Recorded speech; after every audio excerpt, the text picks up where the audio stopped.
1, 2, 1, 2, 1, 2.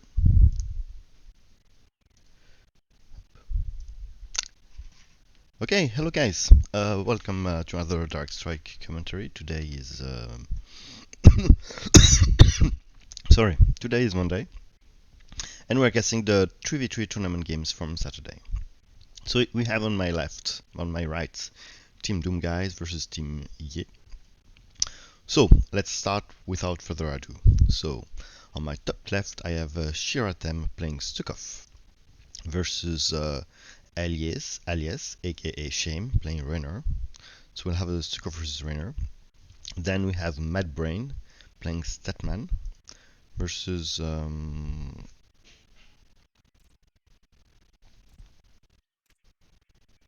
Dehaka, played by I don't know who. And finally, so it's Statman versus Dehaka. And finally, we have Young versus Young playing Forazone versus WoW playing Stukov. So let's go. I'll put some music.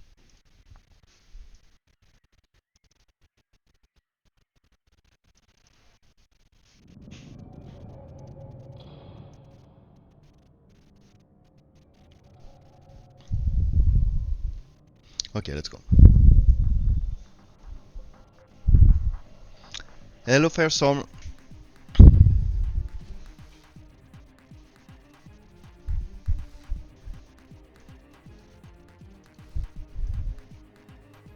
So Rainer, Shane putting his threats right away. He don't want to hide anything. And Shira opening civilians. He will discover that it's a hard matchup for Shira. They will discover it right now. And the Marine having his first skill without taking much damage. And we have the second civilian here. The goal is to take the mid if there is no units. 1 unit on each side. And the Marine will be attacking the defenses. Now Statman opening with tooling. He cannot have the Gary first round, so same positioning, 1 on each side so that at least one of them could get past mid. And Haka already researched the jump and the devour. And Haka will be jumping back and coming. And now that Statman understands that it's his versus Haka. And finally, Forazone opening very aggressively with 0 gas and 6 stalkers first round, which is probably the most aggressive play you can do at Forazone.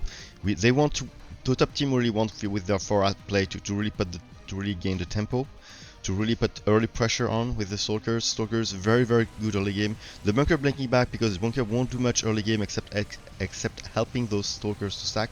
And Rainer is opening benches, forcing Shira to do detection, and they both actually do have the same strategy. Some Marines, a fire bat. Some Marine for the DPS of fire bat, and a Banshee to be annoying and to force tier 2 on the other side. But both are tier 2 already. So the Banshees left unkilled on both sides, and it will get taken care by the turrets. Sehaka coming here, jumping back. He wants to try to sack with I don't know who, because he doesn't build front, but yeah. Gary will get rid of the Haka hero here. Hello Destiny, how are you? And now bunkers. So bunkers opening versus stalkers. So I know some don't like it because of the dark account that can be very annoying later in the game. But they are very efficient at I mean, Stukov doesn't have a lot of good answers versus the stalkers early game.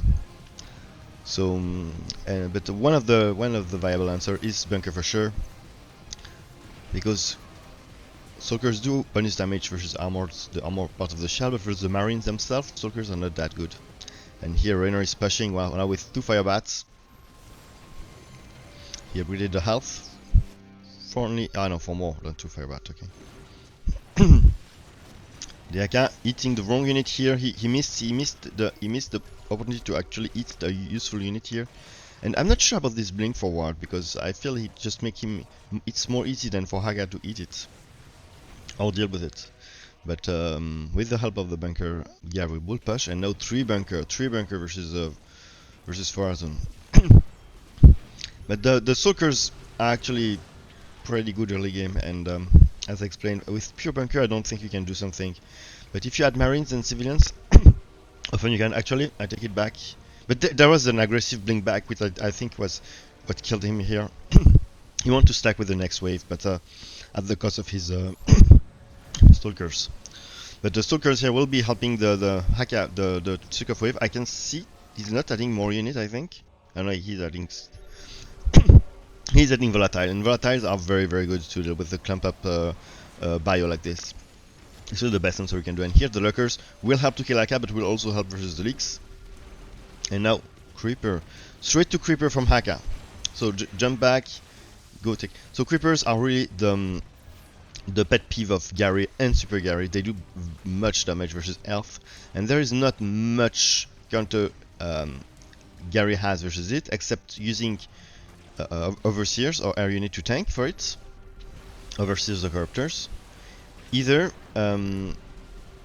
try to snipe the Creeper with Ultras, because the Haka doesn't have any front line to protect this Creeper, so it's still very vulnerable at this point. At 4 minutes, having a Creeper is really doing much alone, even though it's good in this matchup.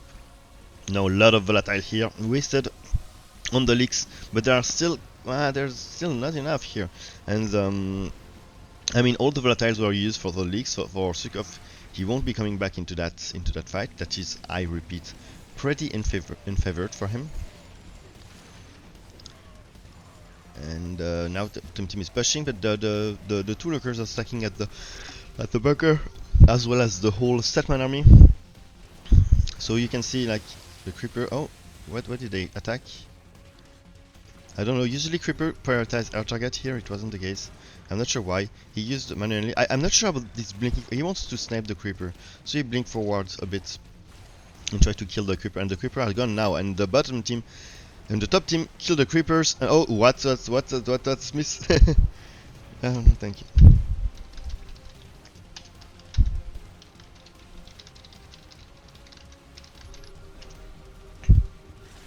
And yeah, the hole was a bit of a miss, but they really took an opportunity. They were like, hey, we're coming back.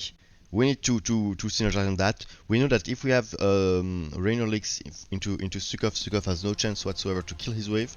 So now we're pushing again. Let's do the hole. Let's orbit and let's push together with this stack of Stalkers, Gary, and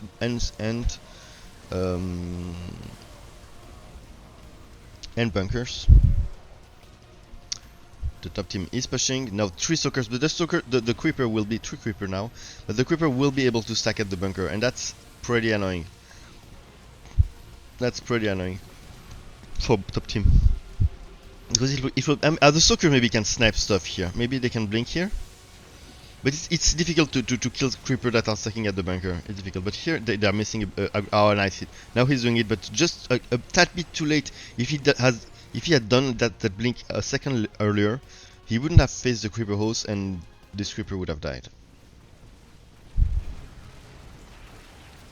A lot of bunker now. He's adding Centurions. So still very aggressive play for Young. On the bottom team, they all play aggressive except for Haka, which is playing the stacking commander. They're all like very pushing. This is a lot of pushing power. This is a lot of pushing power.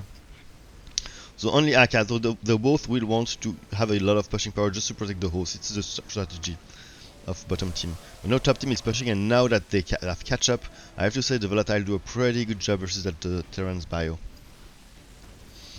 But actually the Banshee survived. He doesn't have enough anti-air, it seems. So, what? Okay, this is something I will never understand my whole life. If you do links, the only purpose of doing setman links is to do the build where they only take 10 damage. It's the only thing that makes them strong. If they take full damage, this is the most expensive as useless link of the whole game. I mean 40 mineral, I think it is, or on that. 40 mineral for a 35 HP Lynx that doesn't do much damage. I mean, dude, what's that? It's nothing. The only goal of the Link is to have that upgrade, so that they can take shot, and it's actually very good versus the Creeper because they tend. I mean, the Creeper will always prioritize the air, but they can also take shot very decently from the Creeper. And you see Creeper prioritizing the air and sniping Gary, and the Banshees finishing the work here for the lurkers. Top team is pushing again. Bottom team is pushing again. Hello Pax, can you open the production tab please? Yeah, sure, of course. Yeah, it's actually a good way to see if they are taking or not. I can make it a small point on tech. I think he's yeah, he's tier 2, he is adding tanks, yeah. Tier 1 pushing very strong. Tier 3 actually. He went for the queens. Very nice. I like queens versus Rainer. I think it's a good one. I don't always think about doing them, but it's a good move. And he finally did the upgrade. So everything goes into order. Forazun is still pushing very strongly. I suspect he's still tier 1. He has a lot of unit right now. But I cannot blame him. I mean, Stalkers are so good versus so many things that Sukov has. So I cannot blame him for going that aggressive build. And now bottom team pushing again. And the queens will be fungi, will funk those bio here, you can see. Bam. Fungus one-shot the marines, so that's why they are good versus the marines, especially here in this scenario. Sukov has two units that is good versus Rainer, I would say. It's and they are both tier 3. It's the Queen and the Apocalypse. Especially when it's a marine heavy build here. You can see the precast from Suoha. Suoha has another name. I will call him by his usual name. I think it is. It's Codex. It's Codex on Discord. And now the defense on the bunker, healing him. I mean, bunker took quite a bit of shock, and the Creeper are still stacking. Will they help with detection? Now you need to blink forward and snap those. You need to snap this. You need to snap this. Oh my god, oh my god, oh my god. They did it. They did it. They cleaned the hose. So that's something. But they cleaned the hose, but he already lost most of his Stalkers. Lurkers here was still surviving, but didn't survive enough, and now the tanks are adding. And this is a signal for Tom tip. When you see a tank added, it's either they're being pushed. Tanks does not perform well when you're fighting here. So either you're fighting here and you push, and your tank will stack and stay alive and stay in the back. If you're here, they will just it means you don't have enough front line to protect them, basically, most of the time. And if you add the bunker or the Nexus, of course, you can add them to sack them. It's always good. But if you're pushing, I mean, here the tanks is an aggressive move. It's because they think that it was actually not that quite right. But usually the tank are added in this scenario when bottom team, because bottom team thought they could make them sack, and they will be continue pushing. Because if you think you're being pushed, you will be being pushed soon. And now the precasts, a bit late of a precast. You can be a bit earlier to have us. Earlier second cast. The killing the lurker is very, very key here. I'm surprised there is no oh yeah, Ultra are actually good at killing. The goal when you're fighting, and now he does it. Now he understands the importance of doing that aggressive blink forward and killing the creepers. Not letting the creepers survive and not letting the tank survive is really the top, should be the top priority of top team. Volume is good, yeah, I think. More sound? You know, the tanks are stacking. And here for Sukov it's deadly, because Sukov is very vulnerable to tanks. I mean, especially his bunkers and everything he has on the ground, obviously. So he, Alias added Vikings to counter the Queens. The Queen is actually, as explained, something that, oh, bad landing, shame. The Queen is also one. Oh, no, it was better. No, the precast was better, just a bit earlier. And here, the scan was late. If he scanned a tad later earlier, I mean, of course he tried to, but he didn't succeed. The creeper would have focused that, I think. It was closer to the creepers. So full creeper build, and he really relies on his ally to protect them. And actually, if he had just a bit of front line, just a bit, just a couple links, or something like, because you have to fight for Azun, or maybe Hydra. Just a couple, he would be much more successful at stacking them, because for a couple rounds now he couldn't even make them one survive. And creeper hosts, if none of them survive, they're not cost efficient. They're actually not cost efficient. You need to make them survive. That's what makes them worth it. And now oracles are added. Oracles are probably added also because they are also useful versus the creepers, and he can maybe help killing them. He wants to come after Halakadide, of course, because tier 2 roar is not good for oracles. It makes them unable to use energy units.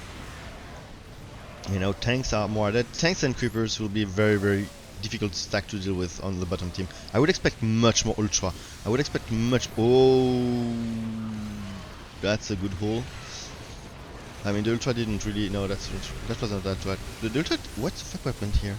I thought the ultra would like charge into that, and the orb. It seems it was a very underperforming hole for some reason, even though I thought it would be good. So Gary coming, but here with the lurkers and the ultras and the orb, they should do a lot of damage into that. Ah, he didn't. Okay. Yeah, but it's. He didn't use the lurker in the hole. I think maybe he misclicked the button. He charged the hole instead of lurking it. He was a bit stressed, I think. It's just a misclick. Okay. Here still no frontline units, so I would argue that just a couple would help so much here to allow them to stay alive. And here 3 tanks now. He's adding Infested Marine. I like the move of adding Infested Marine without a bunker shell versus the Stalker's build. It's very good versus a lot of frozen unit, and it doesn't have that liability, which is the armored part of the bunker which is very vulnerable to the bunker, the Viking landing when they shouldn't, like right now. I mean, what's that? Shame. You are you using both of your hands? Or? Okay, no, the ultras.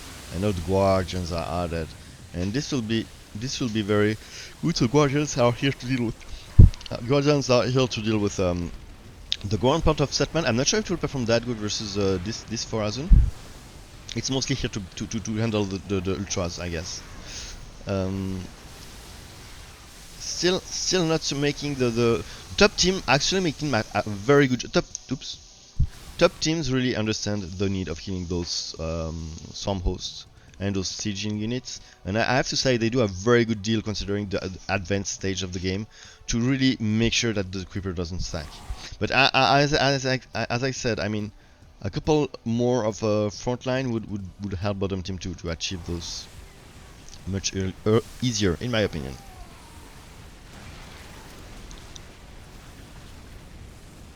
Yeah, it's very difficult for Azun to now reach those tanks in the backline. I mean, for Azun lacks AoE on the ground. That's why usually Marines are good versus Azun. Any kind of Marines are good versus Azun. Because, yeah, he lacks the AoE on the ground.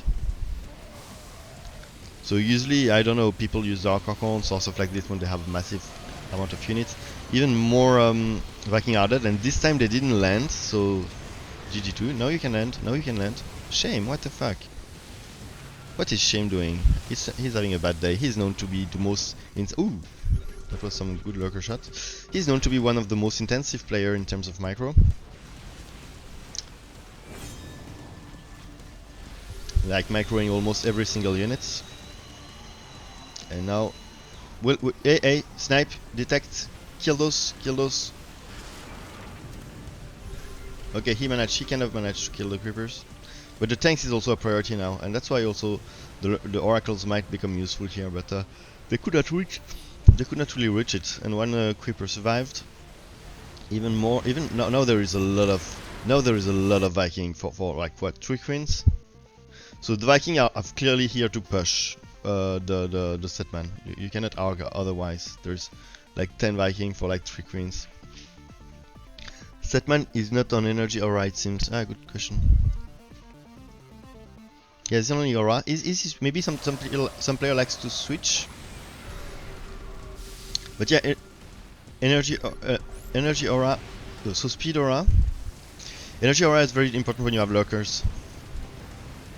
When you have lurkers, energy aura is speed, speed, speed.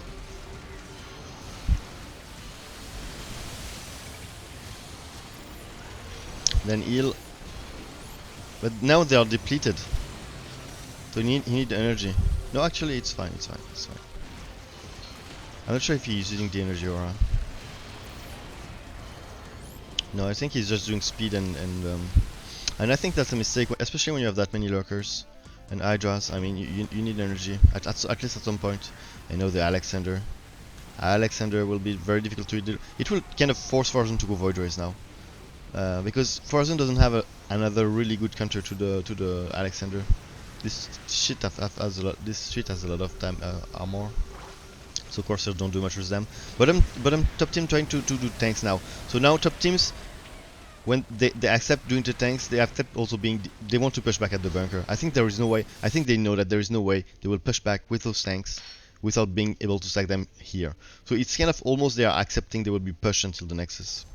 To me, it's how I interpret this move.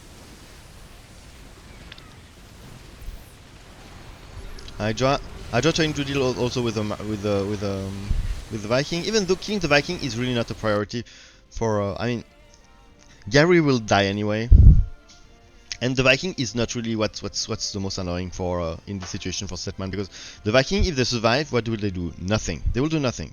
They will do nothing. But the priority for Setman is to kill this, and the tanks, and this. Killing Viking on the ground really not a big deal for lurkers. Tyra are dead now. Tyra, oh, so the Void Rays, as I called it, so Void Rays are clearly here to kill the Alexander. Tyra, probably here for the lurkers, for the oracles.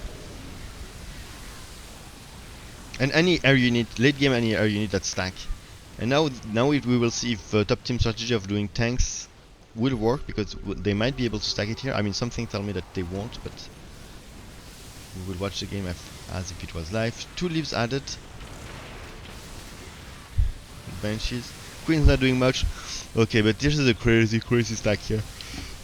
But the tanks here are actually being protected by the Nexus, so it works. The protection goes here.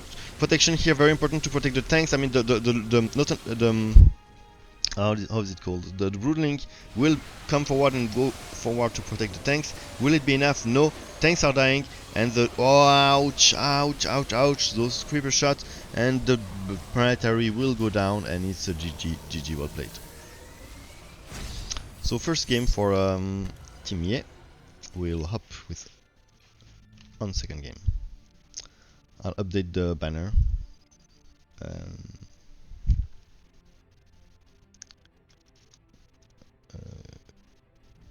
Bam. Did it work?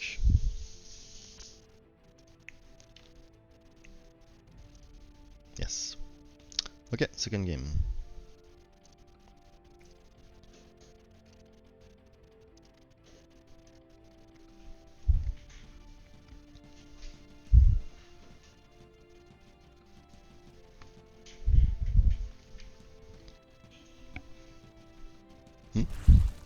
GG.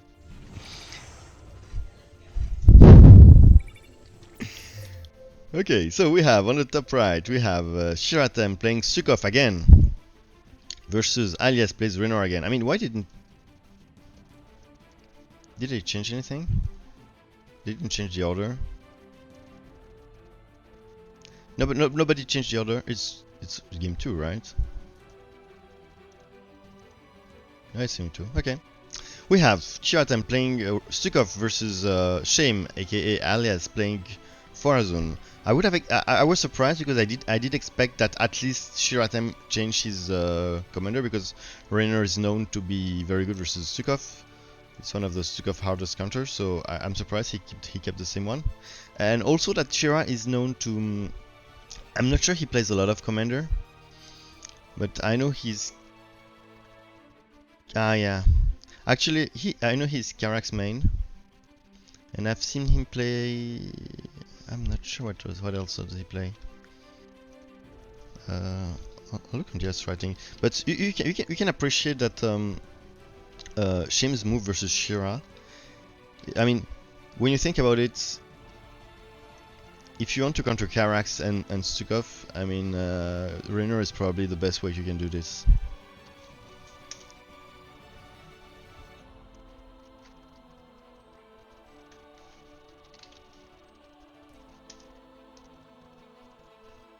Yeah, so it's a very good counter pick to pick Raynor, but I think Shira played also other type of commander, so maybe Carax would not be the key here, but I would have expected him to play another commander. I think I want to look on the.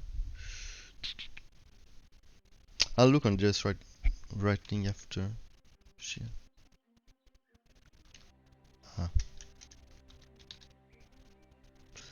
So he plays. I'll look. So according to Direst writing, he plays also Artanis a lot. Artanis and Phoenix. And Artanis would have been a real good. I mean, if he expects a rain. I mean, if Shame expects. I mean, it's always a mind game. If Shame expects Carax or Stukov, of course, Raynor is a good pick.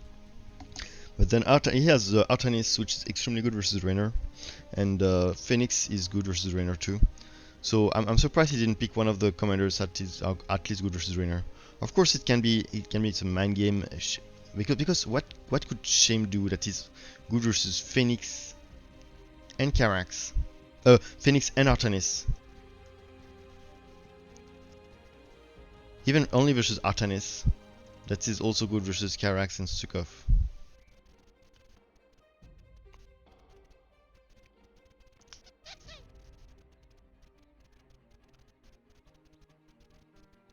Maybe going Stukov himself. Maybe going Stukov himself, so that if it's Stukov, it's an even matchup. So, but it's good versus Artanis, and it's decent versus Phoenix, Carax. I don't know, but I'm surprised he picked the same. It's really surprising for me, because yeah, he was out control last game. Not only because of his skill, because of his matchup. Then we have Might Brain playing Statman again versus Sura playing Dehaka again. And then we have Young playing Kerrigan, so this is a change. He was playing Forazon. So he switched for another pushing commander. He switched for another one. And Kerrigan being yeah, better versus Forazon, I would say, but it's a very tricky matchup. And I mean for Forazon, a very good Forazon. I've seen Forazon do exceptionally well in that matchup, but once there is a wave, it's become very much more difficult for Forazon to do stuff. Versus a WoW who switched his but actually he doesn't know his Forazon. It was Stukov here last game, so he picked Kerrigan, which might be an answer to the Stukov here last game. So let's go. So Kerrigan versus Forazon. So opening of Shira with civilians and with the Marines, so exact same start of the game here.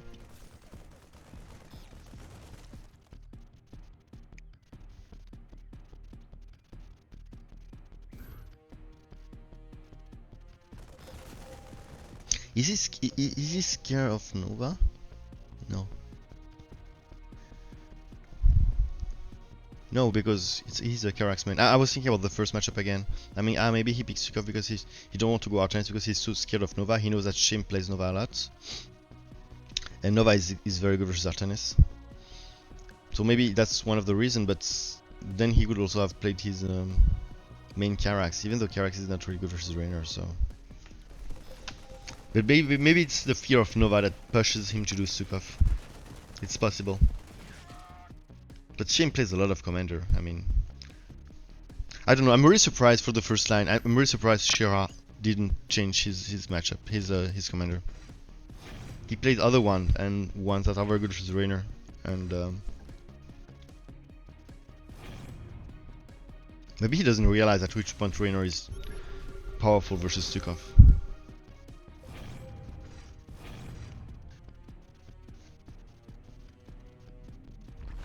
So we have a very, very aggressive Forazon play. It seems to be the meta. Just 1 second, checking.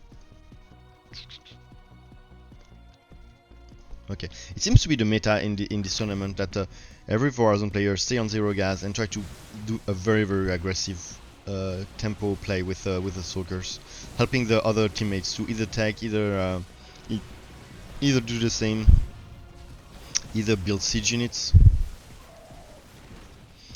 And now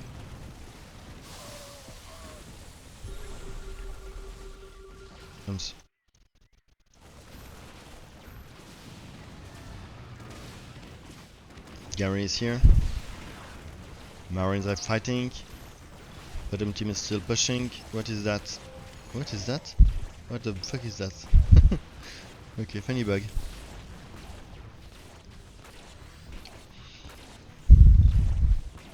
The bunker didn't succeed killing that. Now we have a Haka. What Haka will do the same, it seems.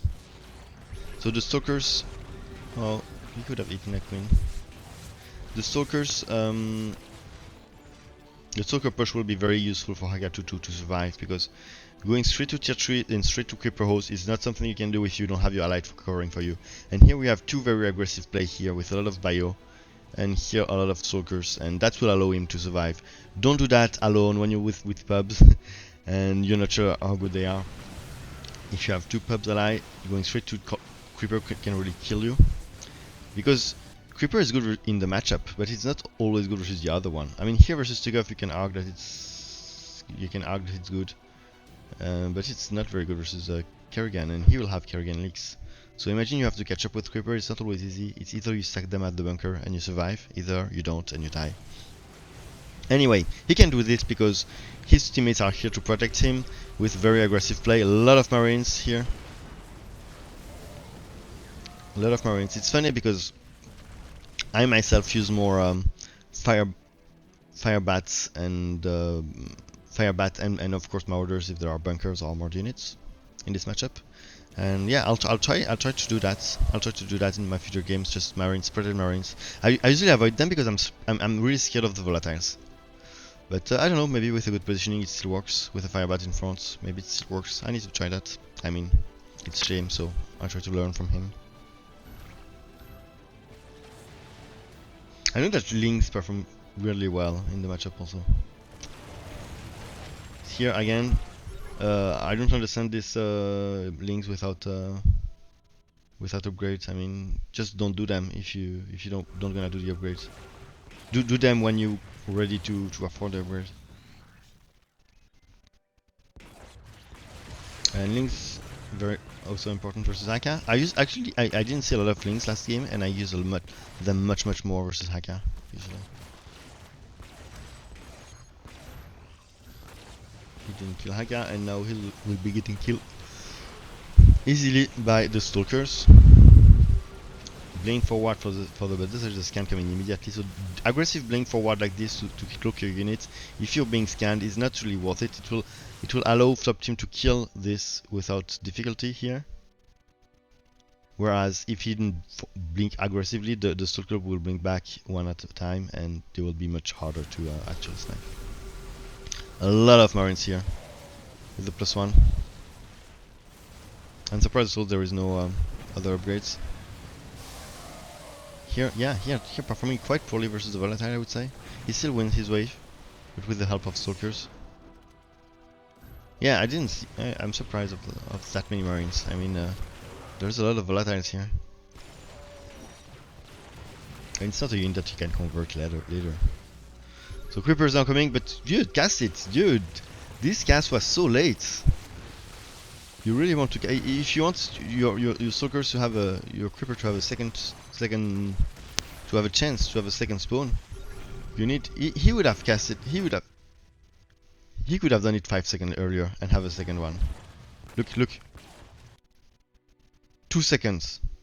2 seconds. It means he could have done it 2 seconds earlier, easy, dude, and he would have a second one. I mean, for one Creeper it doesn't change that much, but when you precast the Creeper, you need to do it soon enough. I mean, the Creeper have a quite long shelf life. It's almost like canned food. And you of course, if you do it too early, they're wasted because they expire at some time, like any canned food. But like any canned food, it's pretty long, and it's longer than you think. But I have to say for his defense, that's oh shit, those volatiles. I mean, yeah, that's the reason I don't like to do that many marines. But yeah, it's Shame, so I won't criticize anything he does. I'll just say, wow, well played from Shame, well defense. Ah, now a recast that is worthy. Bam. I'm surprised he uses it for the detection. I could have saved it for the lurker. Here I'm not sure he will be able to save his creepers. I mean, they are too far from the bunker, so they will get killed unfortunately. At least he have a second spawn. But yeah, bunker are killed. Infestor are dead for some reason. I'm not sure why. Don't use them often versus Haka. I know Hydra. So Hydra queens. The queens I mostly use it for the air, but Hydra very good pushing power versus stalkers. Using a lot of Hydra is key versus that because they provide the DPS and they don't take much damage from the stalkers. You can also add links in that matchup, it's pretty good. And now Rainer coming, cleaning all that. But the fact that Rainer has also I have to say something for Shame's defense is that Marines are vulnerable to volatiles, that's a fact. But if you have leaks, your army will clump up together much more. And the fact he has leaks make this fight totally different. Totally different. 2 libs for 1 Banshee. Okay. This Banshee is dead, dude. He's dead. This Banshee is dead. He's so yeah. You can imagine the pilots looking at the 2 libs and say, "Uh oh." You can almost hear him. Bottom team is pushing again. Precast, please. Oh, nice. This precast is nice. I feel it's almost like the players listen to me because yeah, I don't know. It feels satisfying because they seem to correct everything I say. It's also it also make me more. I feel make me more confident about what I'm talking about. Because if they do what I suggest, it means that it was not a bad idea. I think most of the time. A lot of queens here. The queens here to heal the Kerrigan, but a lot of queens investment that is not Hydra. I would say it's much more than I would do. And the forward bring of the lurkers, I never use it. I think it's. I don't think how it help. I mean, don't you want your lurker to stay in the back? I mean, why does it help anything? It's just moving, right? It doesn't even do damage. I think. No, they do damage. No, they do damage on the way, but it almost hit no unit here, if not no units. So here, no healing aura. So you are right, Pax. Here healing aura is really necessary. We have lurkers. I mean, this is a mistake. I mean, you can start with the speed aura or the healing aura, but once your lurkers are depleted, you really need the aura because lurkers do nothing if they have no energy. It's only the ability of the lurkers that do something. And now straight to ultra, and I think that's good. I think he went for an earlier ultra than last game, and I think that's a very good decision because creep versus creepers, it's what I do. Versus creeper is what I do.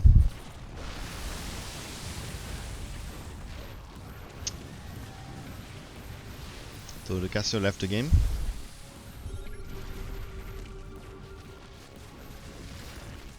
He crashed, I think. Creeper cleans. Okay, now show me the pushing power of Kerrigan. I mean, here I'm surprised also by his play. He's adding DTs now. DTs are very important in a matchup. I mean, stalkers are good, but DTs are very important. But he went straight to tier 3 for tier 3 DTs. And oracles also. He might do some oracles, right? Oracles DTs. Stalkers are like the bread and butter in this matchup, and he mostly invested in stalkers. I mean, if you want to force Kerrigan to go tier 3, I mean, if you have oracles, Kerrigan are almost no other choice than going tier 3. Oracles DT are just too deadly combination. Okay, so bottom team pushing slightly. The precast coming. You see the shelf life of those? It's very long. Look, when they will hit, they will have most of the time remaining. I mean, you don't want to play with the fire and do it so that it's really last second, because if anything unexpected happen and it's all wasted, you waste a whole shot. And the first one is the most important, so don't take risks. But you can do pretty early without taking too many risks. And here you have the second wave, and that will actually be good if you can hit the Hydra. Kerrigan is very tanky. Oh, what? Why now? I don't understand it. There is no AoE. Okay, he could clean the hole with the Shadow Guard, so okay, it's okay-ish. But I was surprised. I mean, but it's true they don't have much AoE. But maybe on Stukov would be good, like versus it will annihilate all those. And now it's the opposite which is happening. Because before, as I explained, and the Queens again, I like this move.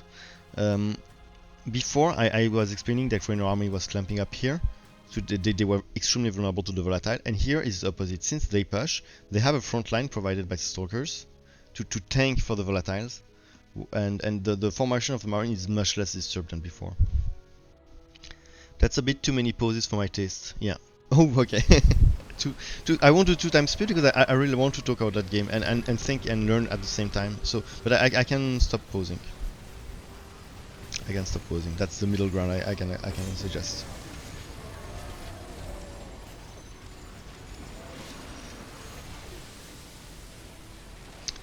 Precast. Killing the lurkers. The creeper are not stacking like crazy. This is really key. If your creeper can stay unkilled for that long, it's really worth it. And on the Hydra, very deadly. I mean, you want your Kerrigan much more in front. If you put your Kerrigan here, you pretty much guarantee that the creeper will eat her instead of your Hydra. And on the Hydra, as creeper do, oh, that body block here, nice. As the Hydra, as the creeper does AoE on the ground,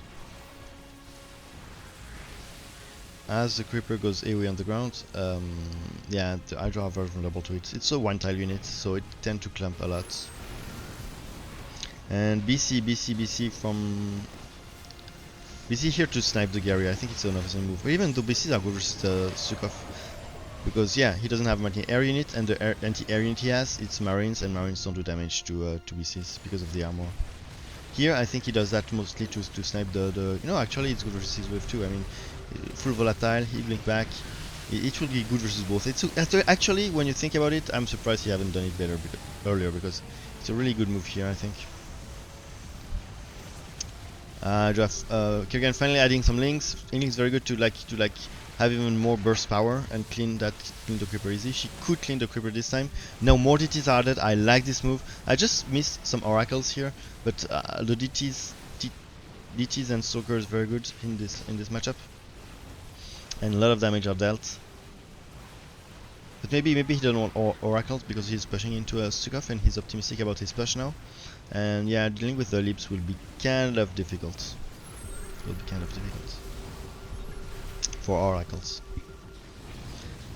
And now, still only 1 BC.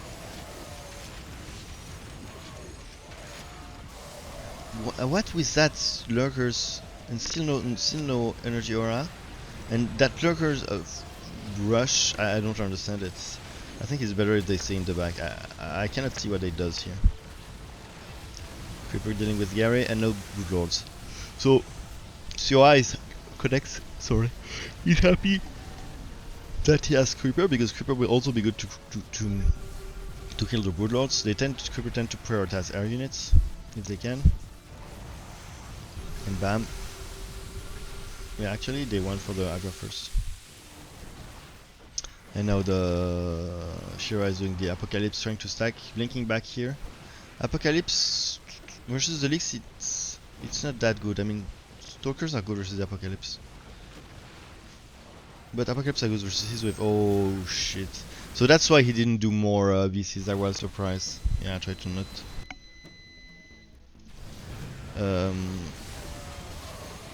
That's why he didn't want for more BC. He wanted to save for the Hyperion. But BC would have been nice to snipe the Gary. I mean, Hyperion is nice, but it doesn't snipe Gary.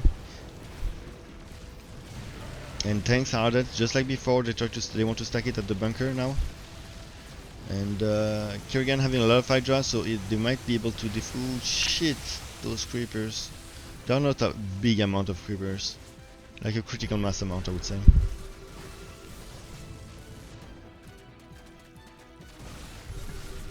Kerrigan will be cleaning them this time. Oh shit! She won't be cleaning them. No Corsairs are added. Still no Oracles.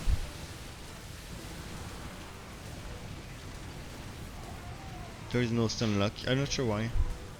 Not sure I understand this. I mean, there's the libs. You would need a shitload ton of Corsairs if you really want to take out the libs. Not a shit ton, but quite a few. And that would not provide you anything because your army is full ground anyway. I mean, his army is full ground. What area does he want to protect? It's only for the storm. So the fact that he has no storm on it puzzles me. No ultras are added. I think very good move here. Ultra, very good move to clean the Haka. Here it was an early. Here it was an early. They almost timed out here. They timed out. I'd like to.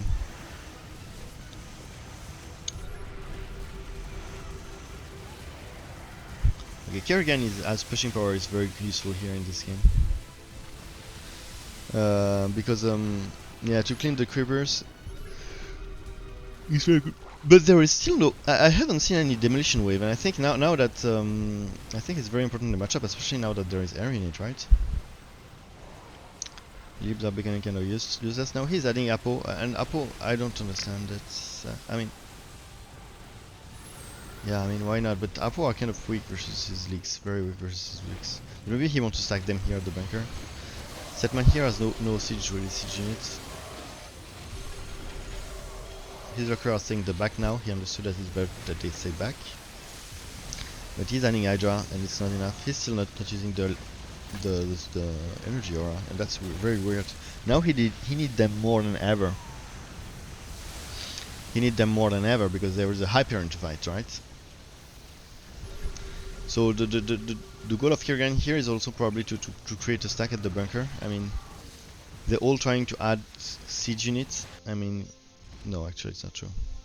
Here we only one tanks. Oh, the wave, nice. So the wave changed everything, annihilate kind of the air units of. But there's a lot of Centurions. I prefer DT. I think I prefer DTs in that matchup. Minor. But there is a good defense now for bottom team, and they could like stack their tanks, their broodlords, and the Apo could finally fight the wave they're meant to fight. So that's a good news. Stukov have very little to fight capital ship like BCs. I mean, his anti-air is very squishy and that's really late game compatible.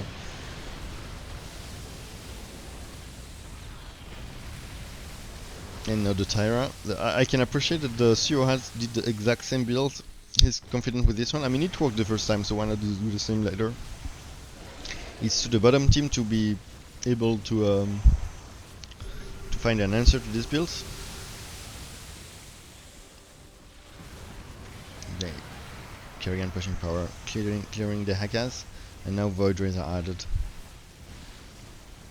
And Void Rays are really, I don't know actually here. I use them. I mean, late games are always good, right? They tend to stack. But they don't do that much versus Kerrigan, and they won't do that much versus the Apo they are pushing into. But yeah, the good point is that they can stack and stay alive here because of their range. Tier 3, no, not tier 3, with the upgrade, which is tier 2, they can have a increasing range when they shoot.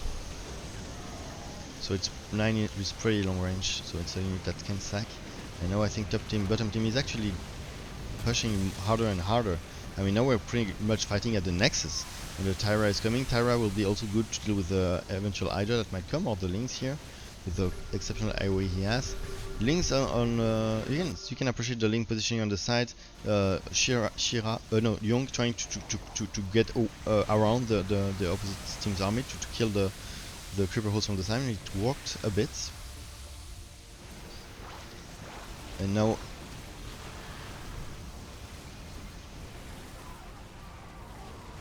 okay, Apo are actually doing great here.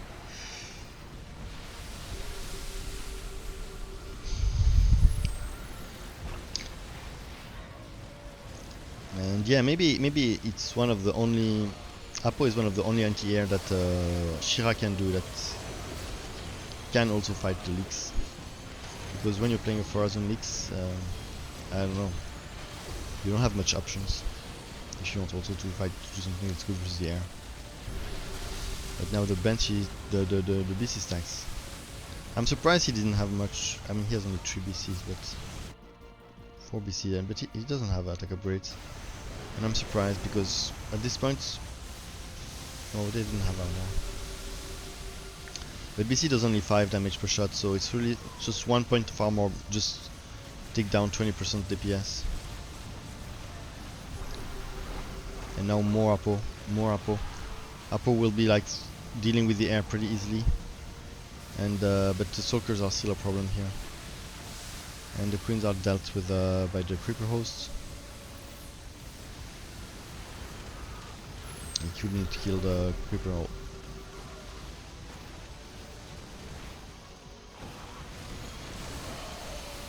You know, the Hydra depleting their energy. No, the fact that Setman is forced to do a lot of Hydra is really annoying for him, because his Hydra don't solve anything versus his wave. Ah, now there is Guardians actually.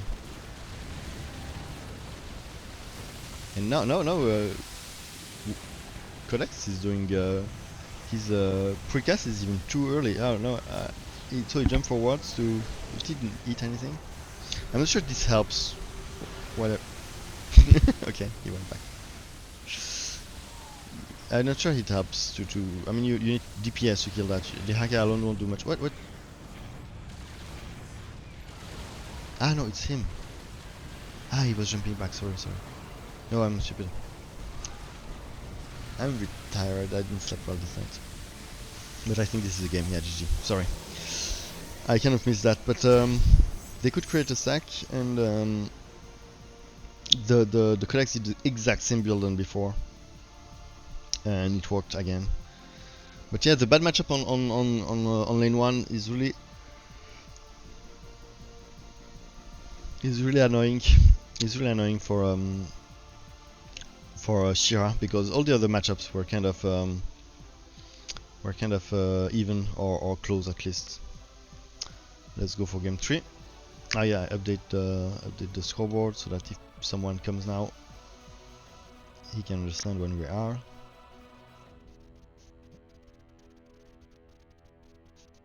Okay, let's go. Game 3.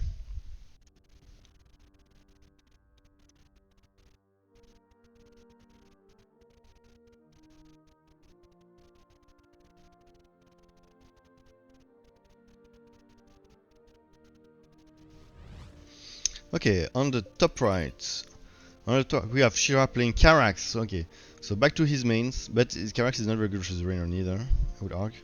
And Alia is going Tychus. Okay, so I think Shame here anticipated that, hey, he did the same mistake twice in a row, now he will change. And what he will maybe go back to his main, so I'll go Tychus so that I can counter Carax very easily. And we have my brain here playing Tychus, so Tychus back in the game now, wow, versus Raynor. So picking Tychus versus one person who went twice the Haka in a row is something risky in my opinion, because the Haka is really good versus, I mean, not really good, it's better, it's favored in the matchup. At least before the very late game, and even then. So it's pretty courageous that he picked Tychus, but he wanted to change, I guess. And he goes Raynor. Raynor is also decent versus Statman. I mean, yeah, I would say it's an even matchup if you know how to play it. It used to be very Statman favored. And now here on the third lane we have Young playing Raynor. So versus the old 4. So it's a 4 counter, and it's also that's actually a very good pick, because this guy Young WoW played both. He played both Sukov and Forazon, and Raynor is crushing both of them. So it's a very smart move, and WoW will be playing Sukov again. Let's go for the game.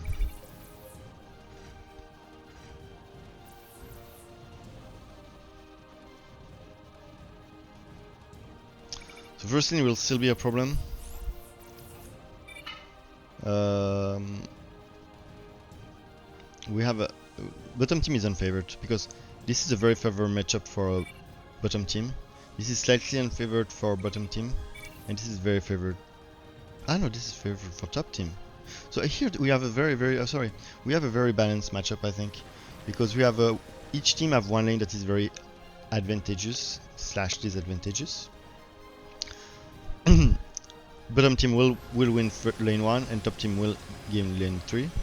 And for the middle lane, I mean, bottom team have a slight advantage, if not an advantage. So Tychus will understand now that there is a Rainer in front of him, and not. Yeah, it's a Rainer. It's a Rainer. So Tychus versus Rainer is balanced actually. Late game Tychus beats anything, but early game Rainer can do pretty well.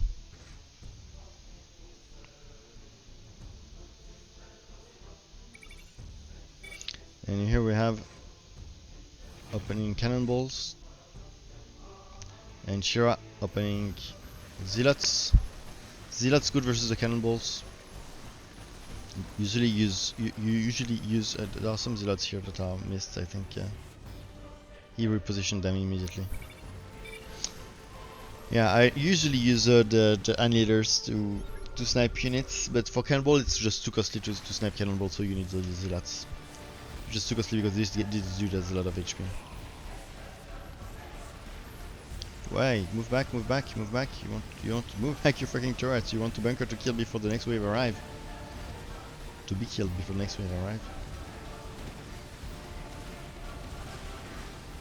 Yeah. Okay, next wave was empty, so it's fine.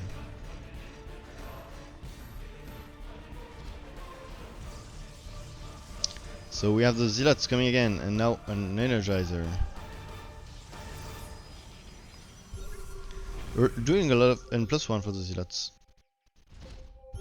Nikara versus Rainer, very good. Now we have the +1 on the zealots. Zealots doing a lot of damage early game, and they're actually much more useful than people think. It's just that you don't want to overcommit to them because of the blaze that might come. But if you can force a blaze, you also forcing your vulnerability, because blaze is weak versus annihilator. So now we have Mad Brain went for fast Nikara, fast tier 2 for detection, and the healing power for Nikara here, the healing rate. That will allow him, because Rainer, if he doesn't have Marauders, he doesn't have a lot of DPS. Banshee have a very low DPS compared to his bio. So the healing rate of Nikara really protects him versus the Banshees. Much more than versus the bio. Yeah, Marauder Firebat can almost snipe Tychus units. If you do only them and you don't go for tier 2, you just do Firebat's Marauder. It's Tychus melt.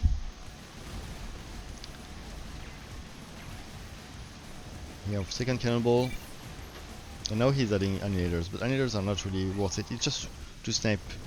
It's just to snipe Tychus. But for I would say that for Shira, this matchup is a nightmare. So Shame didn't want to add Blaze now. Ah, fuck. Ah, nice. And Mad Brain went for... Oh, that's an overreaction for the Banshee, right? There's 2 Banshee. Oh no, there's more. Okay. So he went for the serious, so he took the Banshee threat very seriously. But Banshee is like the Blaze in the first matchup, first line. The Blaze is vulnerable to... is armored.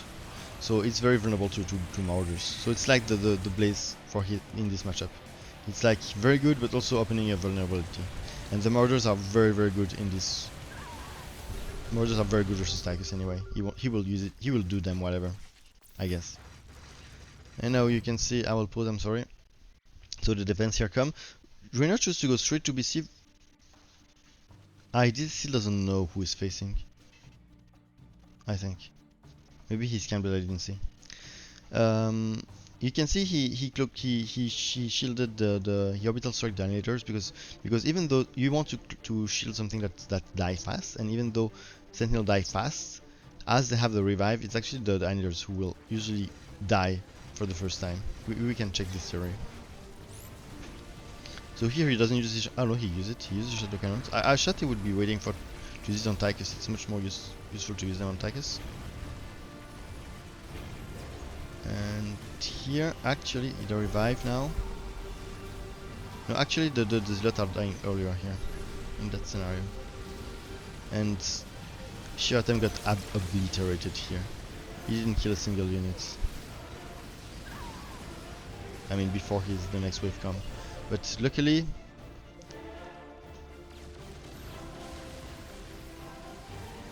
yeah. Oh, Hyperion. Did he sold? He sold the BC. What the fuck is this? Why did Young do that? I don't understand. He knew who he was facing? I don't know.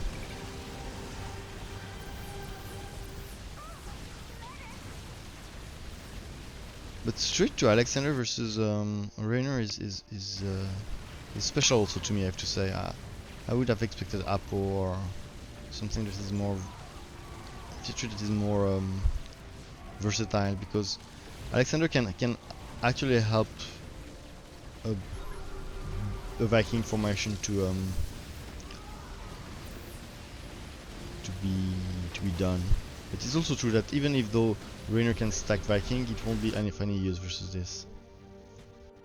So the positioning is actually good to have a Stukov and after Tychus. It's pretty nice if you want to use Alexander. No. Okay, Alexander will be grabbing. I mean, he almost helped the Hyperion to stack, but here he can grab them at the proximity of the bunker, and they might do some stuff. For Tychus, it's extremely annoying to have to fight that because he don't want to do a Sam. Sam are just too squishy in this matchup. They die to annihilators. So and Cereses are also bad in the matchup. So for Tychus, it's an extremely annoying leak. And for that move, I would say that Hyperion is actually a very good idea. So they will try to. So bottom team will try to defend. I'm not sure if Tim will adapt to that. No, he's not adapting. He's just like, this is not my problem. This is not my wave. I don't want to do a bad unit versus my wave. And now the Rob is attacking.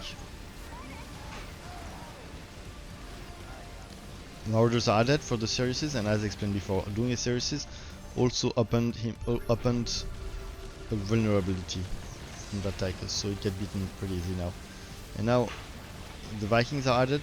So it, what happened? Ah, it was the queens. Oh wow, the queen, the queen sniped the. Oh wow, this was really impressive to see. And the bunker is down now. And wow, to push into Carax, to push with the Alexander into Carax is really annoying. I mean, Carax technically could use his shadow cannon to snipe that. It has 2000 HP, so it takes like 10. Wow, 10. You would need 10 shadow cannon to. That's a shit ton of shadow cannon. He snapped Nikara. And this Tychus, for this Tychus, it's also extremely annoying to deal with that. And the beam here, that's a very good beam. He can heal the bio, but still eat the Alexander at the same time, so that was really nice. You know, the Viking here, Tychus is still alive. Tychus is still alive. But the Viking should be able to claim that at some point, if he has enough of them. It's just that they won't be useful versus the leaks, and they won't be useful versus actually they will be a bit useful versus the leaks.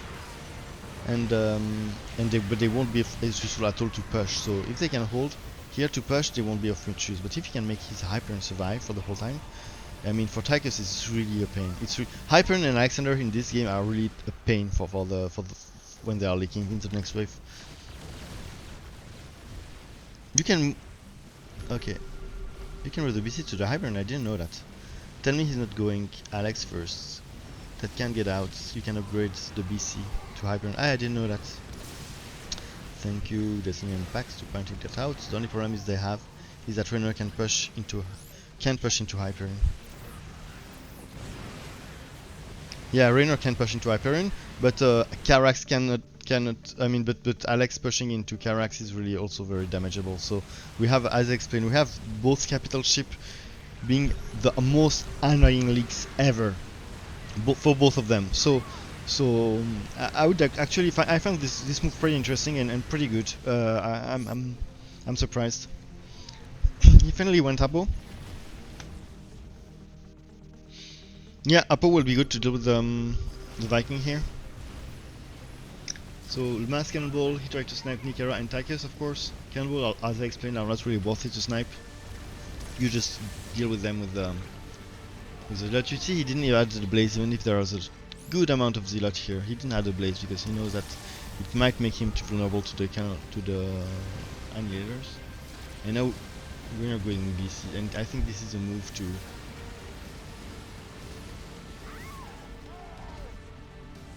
This is for the leaks, right? Because BCs are not good versus Tychus. But you need to blink forward. Ah, he already used his blink, okay. BCs is purely defensive, I think. Because, yeah, they're not good versus Tychus. And now the Apo, two Apo to deal with the Vikings. The Viking counter the Queens. Normally the range is enough that they don't approach, they cannot spell, they cannot approach. And the Alexander leaking, okay, there was low HP so he could snipe it. And now he tried to snipe the Tychus, the DPS. And then the Nikara, the healing.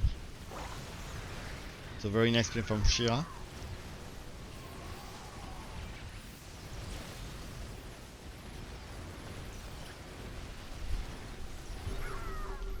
Here, yeah, he stopped doing Vikings, so it's usually to defend for the leaks, for the Viking leaks, I think.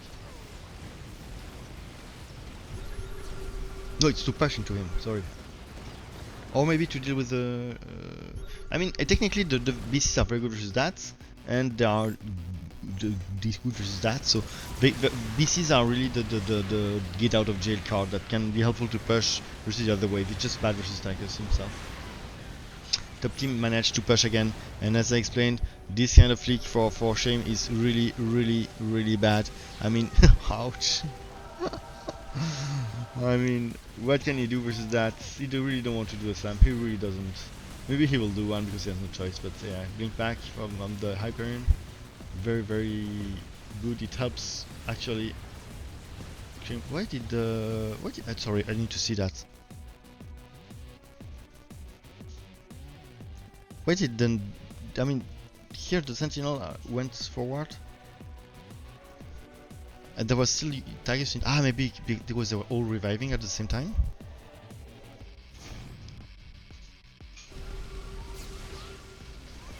I didn't understand, because if they would have stayed back, they would have changed a lot in this game.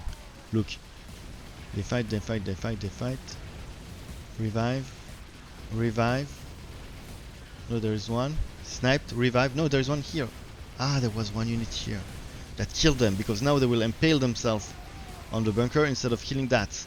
And Shame will do better than he should have done here. Here, top team is pushing again. Only still one BC. Yeah, BC was definitely not for Tychus. It was just a get out of jail card.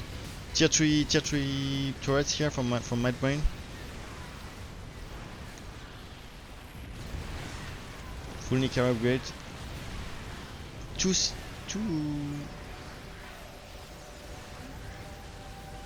Siriuses.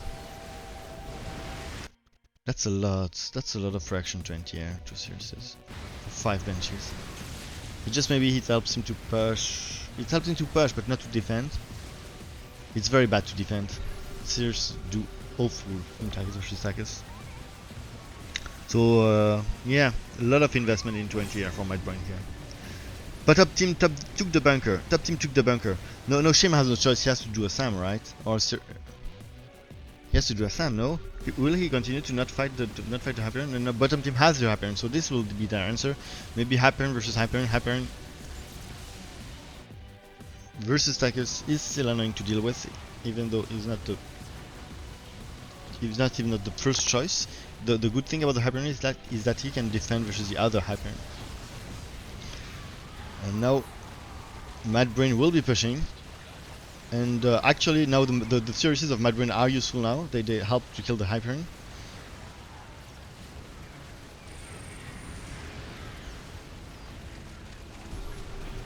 And Viking pushing. All those Viking useless versus the wave they're pushing into. But at least if they can save the Hyperion will be very bad. But you see, Shame's army just ignoring the Hyperion, trying to fight his wave. So it's the next wave that will be fighting the Hyperion. So not going Sam was actually a good move. He did do Vega. I'm not understanding that. Why would the Vega would help? Ah, yeah, for the Colossi. Yeah, Vega is good in the matchup. Vega can also be decent versus Annihilators. Nobody used them, but I remember seeing a very old game of a few packs, I think. You were in a pre-made, and you were I'm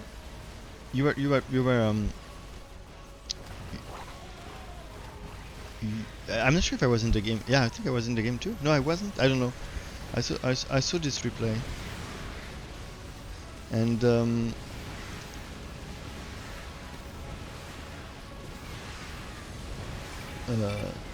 yeah, there was a Tychus versus Carax, and Tychus went full Vega, only Vega, and the Carax did something pretty normal, like Annihilators and like something close to what Shira does now, with a bit less Sentinels and a bit more Annihilators maybe, and yeah, he got wrecked. Just tier 1 Vega without any upgrades. So the strategy of bottom team is still to ignore that Hyperion, because Vega cannot see the Hyperion. She probably doesn't even have Psy, right? Yeah, she has Psy for some reason. Maybe for the Vikings, I don't know. But the Viking will land anyway. Why would she have Psy? Why does she have Psy? I don't understand. So top team is still having the Hyperion links that is only dealt with the other subsequent capital ship. Shame is ignoring that very, very hard. Still tier 2, I think. Yeah. And now Renor is adding benches to be annoying versus... Ah, yeah, that's why he did the Psy. Renor added benches to be annoying and to be able to push into Renor. So the Psy was for that. He didn't want to do a Sirius's, because Sirius's are weak versus that.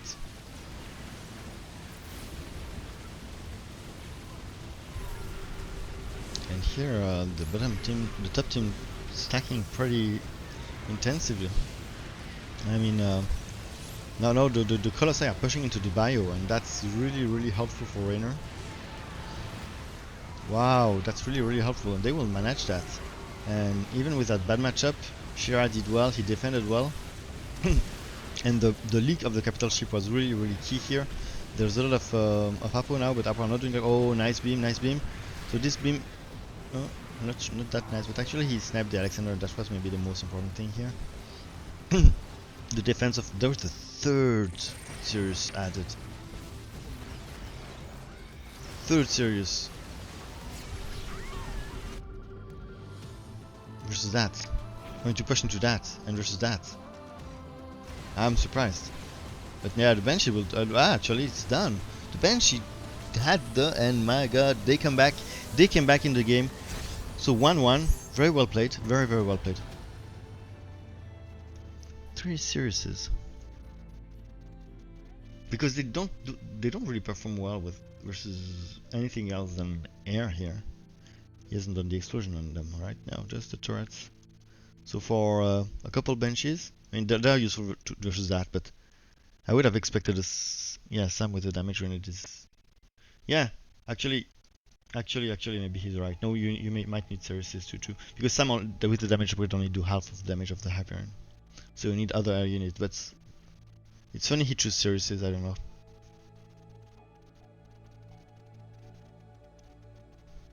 He didn't want to add a Vega, I think. Because to push into that, the Vega would have been useless. Even though you can arc that with Psy, you can see that.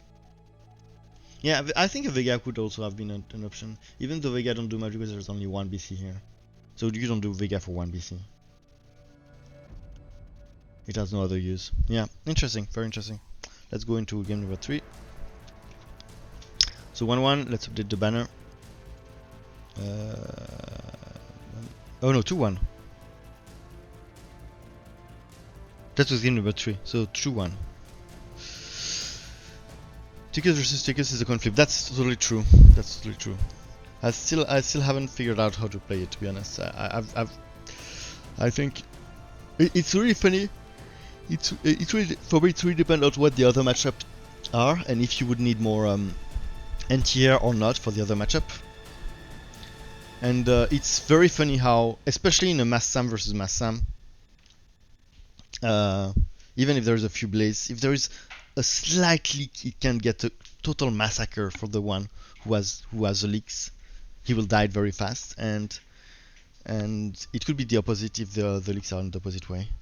And it's crazy how it's leak this matchup is leak sensitive.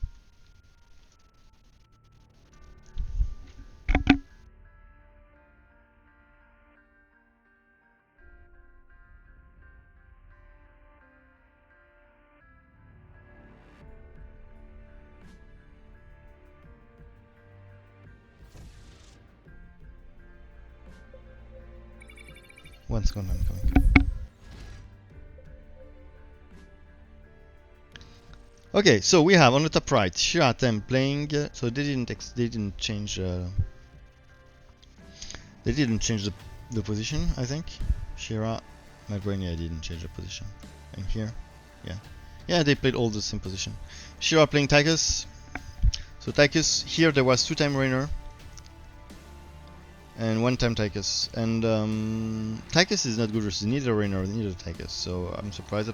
And I think Shira is not Tychus main, but I'm surprised by this move.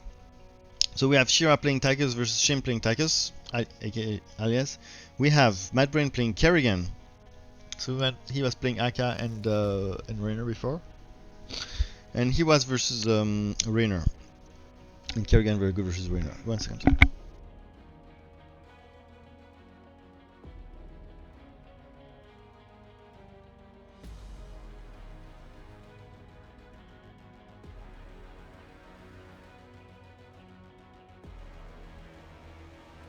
Okay, he was Rainer, and he was playing versus WoW, versus Codex, who played Haka and who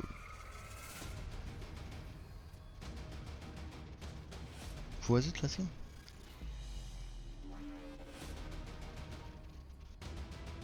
Tychus. Haka and Tychus. So yeah, Haka and Tychus, I can understand this move, Kerrigan. And did he play Rainer? No, I don't think so. And here we have Young. So he will be playing. So it will be a Kerrigan versus Rainer. Kerrigan versus Rainer. So very good matchup for Kerrigan. And here we have a good matchup versus Kerrigan. Not very good. It depends really on the leagues, if she can afford to go mid or not. If she cannot, it might be more even. And here we have Young playing Rainer versus Nova, WoW playing Nova. So favorite matchup for Nova, for sure. Let's go. Oh yeah, I read the messages, the comments before. Because is frankly pretty sure he went Apo instead of Queen. He could have turned this. That's a good. I mean, Queens were necessary for the to snipe the Hyperion, maybe the BCs. But apart from that, maybe he overcommitted to them. Yeah, I would have expected that maybe a couple Queens would have been enough, and then Apo. I mean, Apo would have been very great versus Vikings. That's true. So we have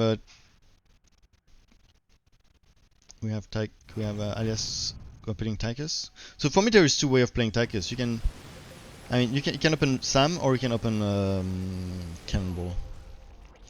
And you can go early Blaze or not use them. I mean, it really depends. A lot of possibilities in that game. It really depends on what there is outside of this fight. So Shira, no, it will be Tychus versus Tychus. Alias, aka Shim, has no idea. Kerrigan pushing.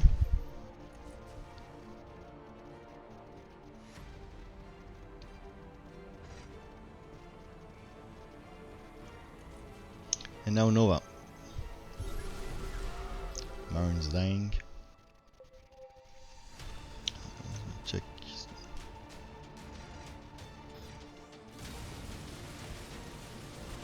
And now he understands that it's Arena versus Nova. Two Sams. Sam opening still good. Cannonball opening still good. Yeah, it's two different way. I know Shim always play it like this, and it's very good too. Versus the Cannonball, you might need the Mobius, otherwise you can not do much. And here Shim winning the first fight. If you don't have the Mobius, the Cannonball build will win for sure. And even if you have them, they are more. What I like about the Cannonball is that they are more late game compatible. What I don't like about the Cannonball is that this build is very vulnerable to leaks. Imagine that he goes full Muta in that matchup. He will need the Sams. And if you have only Sams, what I like about having only Sams, but it's bad in the matchup. You shouldn't, because it's just you can just counter them with Blaze and Cannonballs. Blaze will but if you have only Sams, your army and you have Elix, your army will stay together. Because I'm sorry I pause, but I will be brief. Your army will stay together because you have only units that shoot at air. If you have Sam and Cannonballs, some Sam to deal with the Elix and some Cannonballs to deal with Tigers. When you have Elix, your Sam will stay in the back with Tigers to fight the Elix, and your Cannonball will go alone here. And that can be really deadly sometimes. That can be really deadly. Marine taking mid versus Kerrigan. Yeah, that's true. It shouldn't happen. But they crossed, so. And a Banshee opener versus Rainer. I love this opener. I'm pretty sure I'm one of the first who popularized that. I mean, I'm using that since like 3 years ago, at least. I think something around that. I love it. I can't explain why I love it. It's really not that easy for. What? Where's the other grenade? What happened? Okay, I don't know. Okay, now with the Mobius it worked. So, as I explained, the Mobius is very important when you're fighting Cannonball. And now, a lot of Marines cleaning everything. Here, I would say it's. Is it possible for Kerrigan to go Muta in this game? I mean, to push into that, it might be difficult, but Nova will soon stop his Raven production because he cannot go full Raven versus he will add Goliath. And no, and here full Muta is possible in this game, and full Muta rape Marines. Any amount of Marines. Here the Marines will be very annoyed by this. Here it's very annoying for Young to have this killer flick because it does what I explained before. It separates the army. It split the army, and it takes. It's what I love. Rivers is that Riven in that matchup is that Ravens take a lot of time to be killed, and actually with the missiles, he can do a decent amount versus the Viking. He's not using them, I don't know why. He will die with it. Use them? Ah, okay. This guy was mechanic. He waited the last moment to use it. But he didn't need the turret. He didn't use the turret, right? And now Alias cleaning his wave again with the revive and another Sam. And he used this upgrade, I never use it. Especially not versus Sams, right? Sam is so squishy. Why would you want that versus a Sam? I don't understand. I mean, versus a Cannonball, I could understand it, but versus a Sam, it doesn't make any sense because sorry, I know you don't like this, but Pax, but I want to watch this fight again. I would argue that the Sam will die before the grenades. Even maybe before the grenades. Look, what will you need? This one. This one is needed. Yeah, it works. he didn't die before, then it was, so...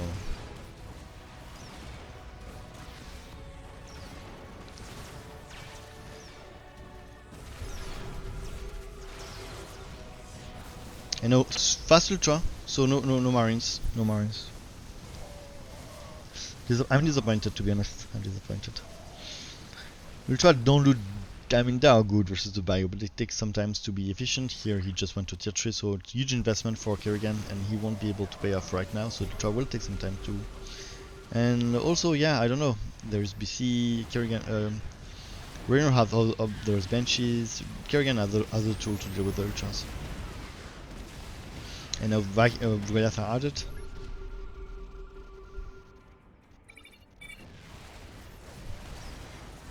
Yeah, and as I explained, when you're fighting Tychus versus Tychus, the leaks are really deadly for you.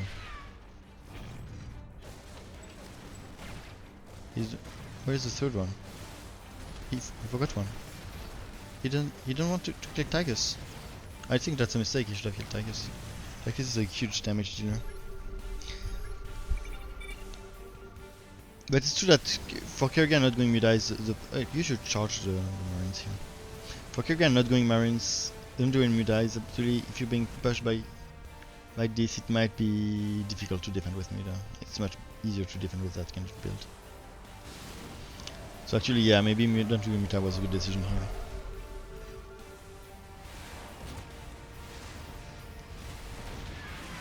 Yeah, build is pretty standard for Raynor, even though a couple Marauders could help to deal with the Goliath here.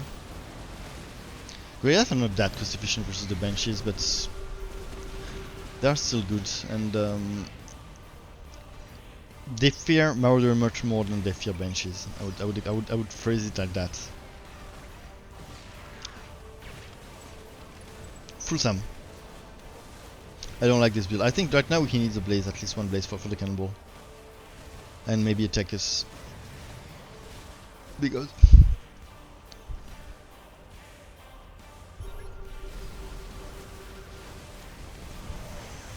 yeah. Very nice spread from Codex. The Mida are still not cost efficient right now, but they do damage, But we're obtaining that wave pretty easily.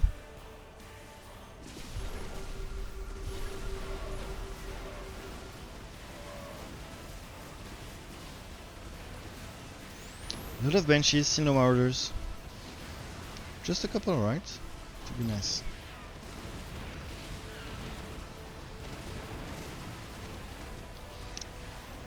Raven, extremely tanky, and the fact they are light means that they take almost no damage from Viking. Here we can see the... watch, he get tripped. Still no blaze? Still no blaze. No blaze, no Tychus. Some Muta are added. Muta, I would say it's either you do a lot of them, either you don't do any of them, because a couple won't do much. It's really, once you have the critical mass, that no Marine will stay alive. Whatever amount of Marine you have, Muta will rape them, but we need a critical mass for that. I know Young's still suffering a bit from this leaks, even though it could have been much worse. He scanned for the vision. Nova went for tier 3. Nova went for tier 3. So probably Libs at this point. And Libs is the GG move, because you know Libs, you know what Nova will push into? That's right, Nova will push into that. So Libs will help him to deal with the air, even though Libs is not a very good unit versus Raynor, I would argue, because Raynor, Viking just beat Libs. Here he felt confident enough that at least a couple of Libs he can afford them. They will do damage versus the Banshees, there's a lot of Banshees. And if he can siege some stuff versus the Sam, that would be very nice. And extremely annoying for sure. Mad Brain dealing with the leaks. The 2 Muta. 2 Ultra won't do much here. 3 Ultra won't do much here. But a couple more and the game might be different. Like 5, 6 Ultra with the upgrades might be different. But they need to solve the leak problem first. And now No, he didn't do lips. He's adding ravens. I'm not sure why he went for tier 3 then. Because I don't see any tier 3 for the drones, maybe? I don't know. For the defensive drone. I was so sure he was adding a couple lips. As I said, they're not good in the matchup. Not very good in the matchup, but just 2, and if they survive, it's GG. More and more ultras. The Muta, I'm not sure about doing just a couple of Muta like this. Muta without upgrade are kind of useless, and here he invested like 3 Muta, he did this upgrade, so it's a lot of money for like not a lot of results.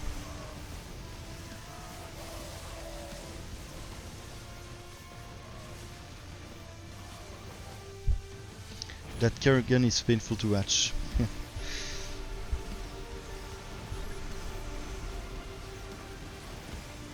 And now, still no lips. So why did he went for tier 3? He's not even using the drone? I don't understand. Now the lips would have been rice, right? And I don't know. And the ravens, I think he missed micro them, because you should be able to deal with that many benches with just a couple of missiles, if you do it well. Anyway, Raven surviving, but actually this time I want to watch this time, because for once Shira won the fight, so I want to praise him for that.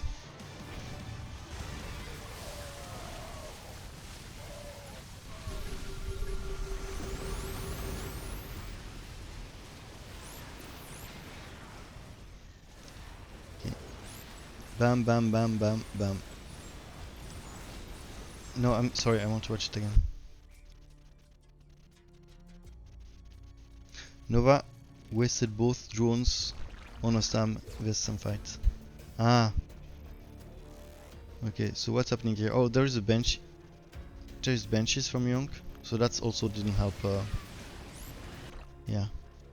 The leaks was kind of all. Yeah, it's, as I said, this Tigers versus Tigers is so sensitive to leaks. It's crazy. It changed everything. So just a couple leaks here, but there is a woe here, and yeah, drones. Yeah, drones doesn't versus the grenade doesn't do much, right? Yeah. And Shira could win that. But yeah, he was helped with the leaks. And now there is a good amount of ultra now, so now they might start to become a threat in this scenario. There's all those links. Ah, this Muta is buggy. What the fuck is this guy doing? Okay, but they do it. They did it anyway. I mean, ultras are very good versus bio. I mean, you don't need a drawing for that. So you can understand it. Nothing. I'm not sure what you're answering to. I see a lot of sync and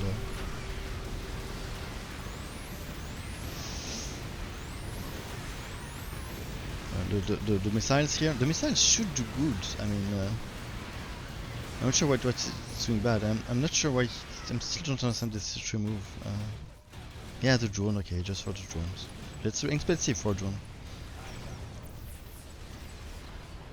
And here, if you had just one leap surviving, it would be nice.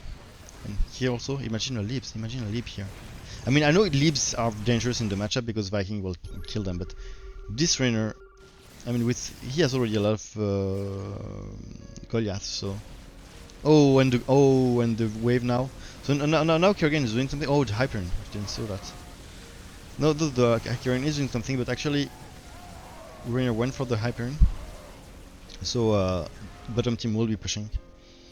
He will be adding more Hydra, I guess. But why 3 mutas? Maybe it was a bait.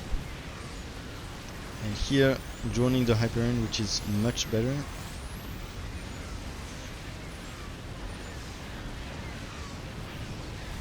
And it will force top Rainer to add more Vikings.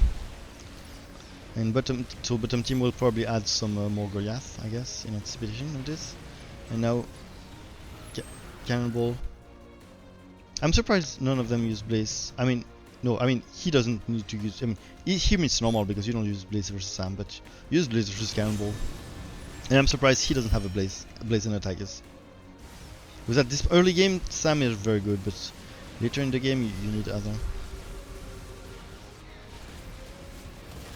Okay, now they're Hyperion is pushing. No, they have nothing. I mean, he's adding much more anti-air, but that's too late actually. That's really too late. But what would have they done? Because he started the Viking production as soon as he... The mistake... Oh shit.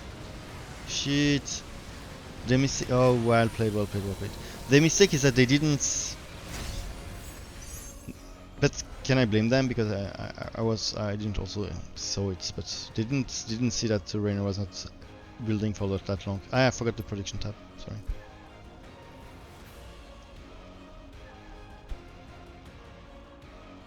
Yeah, I'm surprised there wasn't a couple Marauders here. And here I'm surprised there wasn't Blazing Tigers.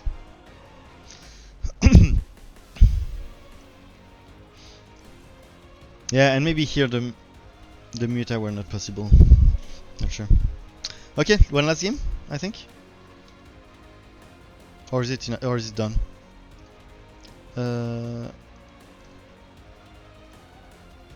Game 4, yeah. It's finished. So I'll cast. They're not very interesting. So if you have other stuff to do, you can do them. I'll cast the 2 games that I did yesterday with my team, the Usurpers. It's pretty quick games. Not the most interesting one because we were picking the right commander versus them.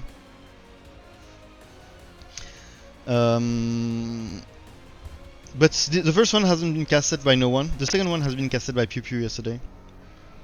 If you haven't, go subscribe to his channel. I'll be in holidays. I mean, this is my last stream. Then I'll be away for 10 days. And that's why I'm... Oh, no, actually, it's not the game. And actually, the only reason I'm casting those tournament games right now is that so you can have the VOD after. I need to go back to TE. I think that was those one. Right? No, it's this one. Yeah.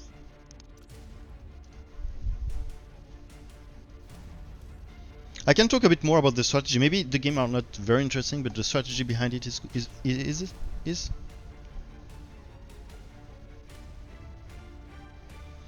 So the main weakness and the reason why we didn't had much trouble beating them is that they were not playing a lot of commanders, so it was really to counterpick them. So in the first game, well, I'll present the player. Just a second, checking that everything's okay.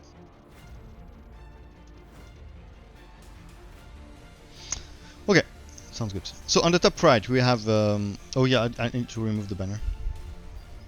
I won't put a banner. It was a 2-0 for Usurpers. So on the top team we have Usurpers. So we have Iron playing Honor versus Skillfriend playing Setman. Then we have Skippy playing Mangsk versus Star Platinum playing Nova. And we have Basilic, so myself playing Tychus versus Javer playing Zaira. So here we didn't counterpick exactly, but we tried to do something that synergized very well together. I mean Tychus goes well when he has a good anti-air with him, and both those two are very good anti-air. There's a particularly good synergy between Tychus and Honor, because Honor can go air units and Tychus can be full ground, so that can be very annoying to deal with the enemy. Here he went Manx. You were expecting a Nova mid because he played Nova in all his previous games, so he wanted something that is good versus his wave, and also synergizing well with both of us. We could have put Manx here to put him versus. We expected Sletman here, Skillfriend, because we banned Kerrigan, and he in the past game he only played Kerrigan and Stetman. So as we banned Kerrigan, we banned Kerrigan to allow Horner plays. We banned Kerrigan to allow Horner plays mainly, and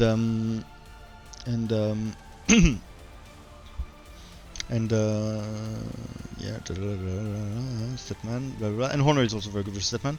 And him, me, I was the only one who really didn't pick a real hard counter. I think Tigers don't really hard counter Zagara. I was expecting a Zagara because I know this guy plays Zagara and Statman, and I know that as this guy play Kerrigan and Statman, and we ban Kerrigan, he has to play Statman, so this guy has to be the Zagara. We didn't expect the Nova here. We didn't expect that. So I picked Tigers versus Zagara, which I think is slightly favored in my sense, but a good Zagara can be pretty harsh to defend, at least until the very late game. But yeah, I choose the Tigers because it was synergizing better with the other than an Alarak.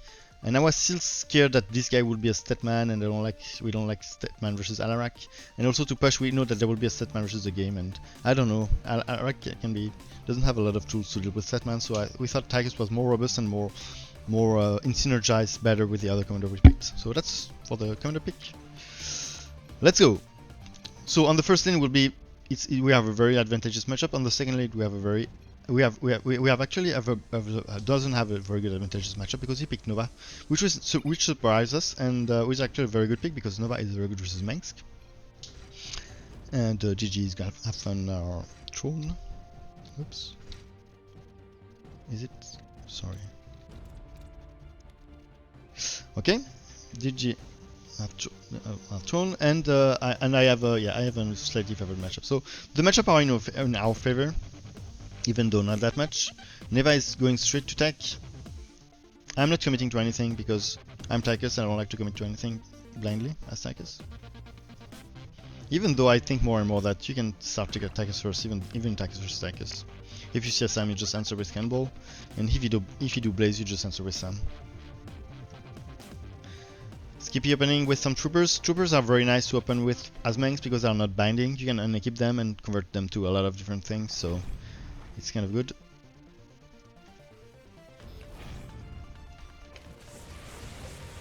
And fighting the bunker here. Let me check the stream is still working. Okay. Zagara on the play. So now I will understand that I'm playing versus Zagara. So I'll build.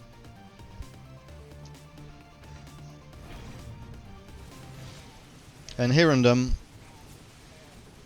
I don't think he revealed yet, but I think he's expecting. I mean, Horner can build blindly, whatever, because he can sell if it's not the right units. So he expected the Statman, so oh shit, well, no, don't land. Okay, okay. Here random fighting the BAM, the missiles, and boom, he will clean his wave. Skippy adding more troopers versus Nova. We are very scared of Nova Marauders, mainly. At least I am. The Flame Troopers are the counter to the Hellbat, so it's nice he had some. And Dominion Troopers do actually decent versus the Marauders. Sorry. But then Shotgun Nova come into play and pin everything. I'm coming now. I forgot to do that early game. I could have done it. I had the money. And here I see it's a queen base play. I use my grenade because why not? And I get tracked.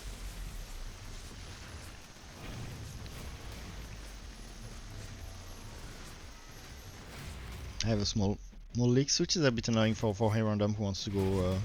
But this time he doesn't land. I mean, he doesn't care about that. He just wants to kill Gary and kill the. And for killing the what is very good about the sorry, I'll pause. I'll do brief.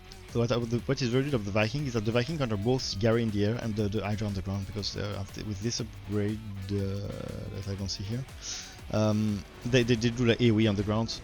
And does he have it? No, he doesn't have it yet. But they will do very good against the Hydra. That's why it's the only real counter to the Vikings are the Ultra. You just kill them on the ground.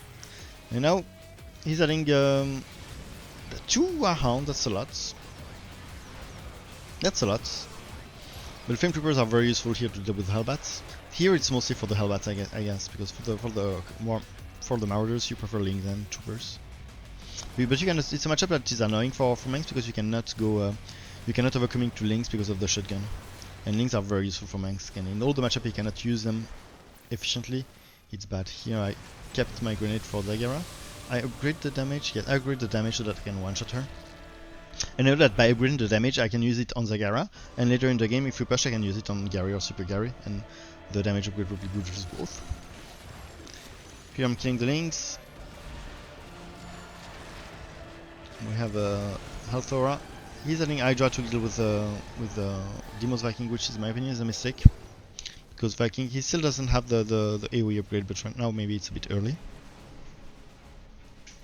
And Nova adding... my Marauders are very good in the matchup. Really, really good. Would Arc is a good shot. Hellbat I'm not sure, because here, especially here with that many Flame Troopers and Warhound, they melt. And the Aegis Guard is added by Skippy to add some DPS versus that, versus the Marauders Commando especially.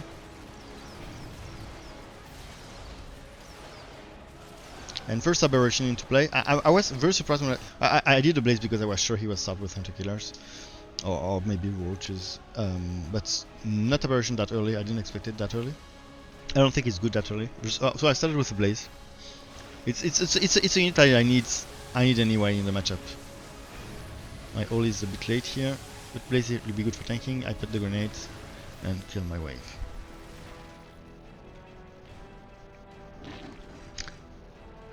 And now he's adding air unit, Carpters. Oh, that's a bad answer. That's even worse. That's even worse than Hydra. That's way worse than Hydra because Hydra at least shoot the air to bonus to armor. I mean, Carpters is mostly an anti-light unit. His ability to bonus versus light, and they get wrecked by the Vikings without the bonus damage to armor. So that's really a mistake here. So Horner will be pushing, not really actually. Here the Salva of the Warhound plus the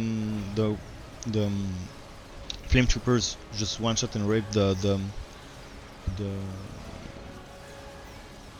Hellbats. Unfortunately, the Warhound are very vulnerable to Marauders, and I'm surprised he did that many, because yeah, they perform weak versus Marauders, and actually he couldn't even clean his wave. I mean, he has an unfavorable matchup, but I'm surprised there was so many, and not more spread link than Troopers, because Troopers do well versus Marauders. I mean, there is always the threat of the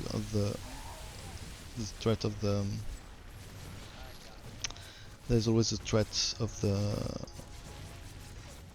shotgun, but spreaded, they do well. I leak to Queen here, but for random who have... Oh, he does strike fracture for the Hydras. Look, bam, and second one, oh, okay. Anyway. And Galleons. So now he is confident that he can stack. Usually you add Galleons when you're a bit confident that you can clean Gary and the ground pretty easily, and that you can stack. He wants to add Galleons to force Nova into doing bad units versus Manx, because Nova doesn't have a really good anti-air that is good versus this type of composition. So the Galleon was maybe a bit early, but it was the idea behind it.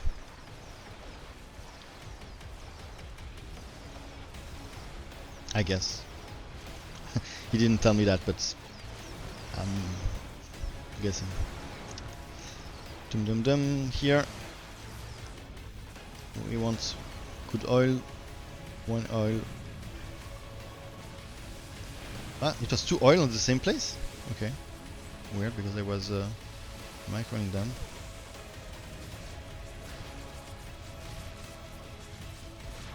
They were not an autocast. Yeah, sometimes you misclick during games, it happens.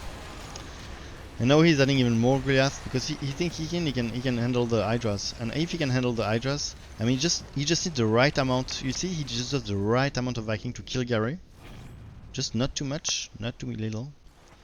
And he just add a Galleons with the right amount of strike fighters to kill the Hydra, and he just add Aeronab. And now he's forcing the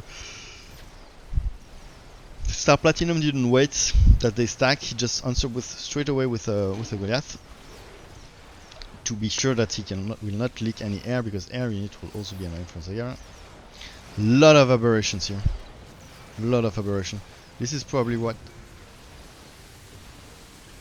But dude, what the fuck is my oil here? Because they were not on autocast.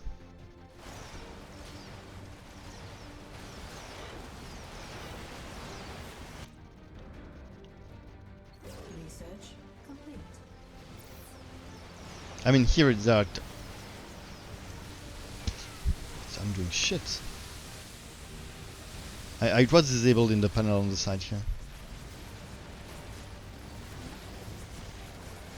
But I'm keeping my grenade for Gary. At least I does that well. And bam, grenade for Gary. So now he doesn't even need these Vikings. Or he can put them on the ground to kill the Hydra. You can see the nice strike fighter play here on the Hydra, and he's adding more galleons.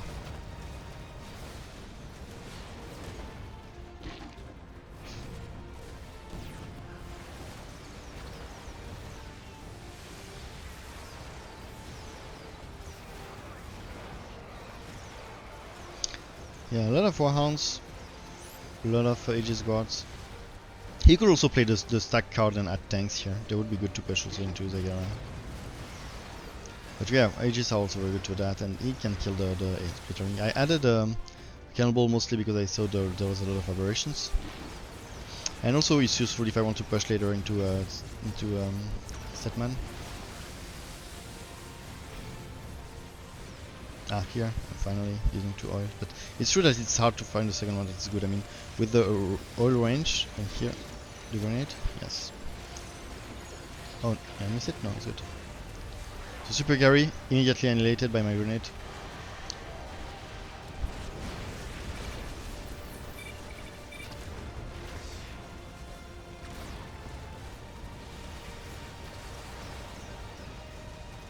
And more, so now he has only one Goliath. He doesn't want to do more, but he has to. I mean, right now, he could do Marines, but Marines don't really perform that well versus the Galleons. But if you want a unit that can shoot both, Marines could be an option. I mean, Goliath are not that bad. It's just that with that many Aegis, I mean, Goliath are not that bad. Just that with that many Aegis and that many Warhounds, Goliath is really not the play he wants to. And maybe that's the idea between Skippy's play. He wants to force with that many Warhound. He wants to force him that he has no. Bam, near oil 2, and the nade once it's in range.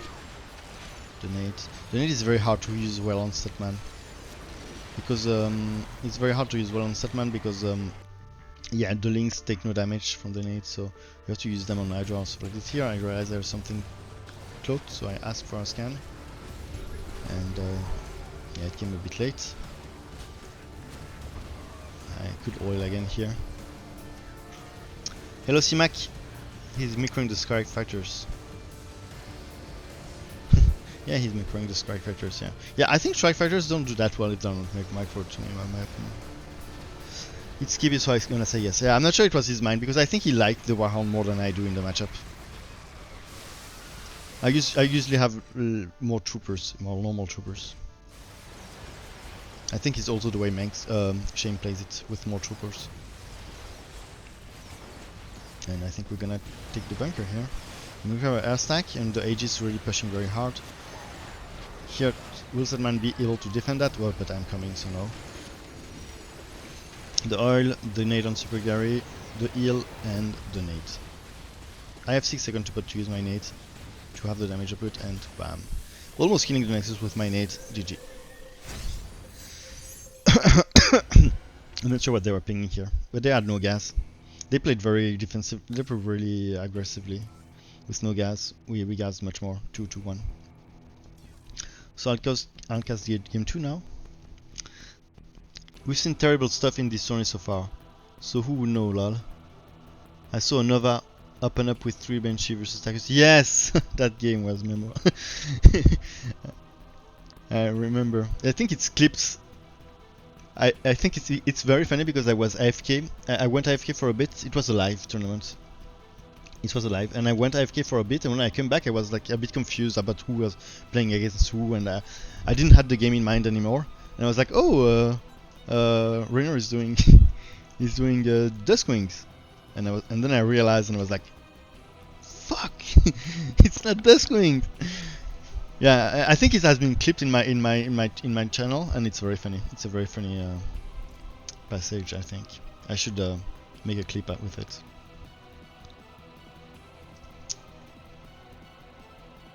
Vega, our choice for tourney. I think Zag low tier. Zegara is a coin flip in my opinion, because she has very bad matchups, but she doesn't like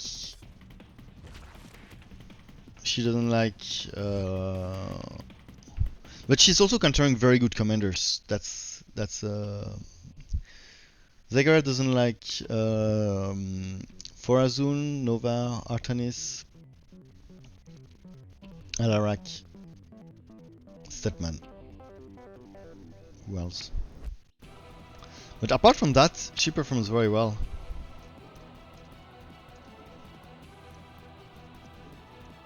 I cannot check the commander. Yeah. Apart from those, she performs actually very well. And maybe I forgot one, but and she counters good commanders in the meta commanders. And versus Tychus, she could really defend well. She can really defend well with a lot of hunter killers. But this Agara was a bit weird, if you ask me, because I didn't understand the early aberrations versus me. Yeah, Kerrigan, maybe I forgot Kerrigan. So how many is that? Kerrigan, Artanis, Nova, Alarak, Statman. 5 commander. Right? Out of 17. And Forazun. 6 out of 17. Yeah, so it's a conflict, but versus the other she does well. If not very well. And late game, she's an absolute beast. If you can bring the game to 30 minutes, whatever you're fighting, you will do bad. You will do good. You will just snipe everything on the ground with aberrations, and if he does there, you don't care. You just go on with your aberration and you kill the Nexus.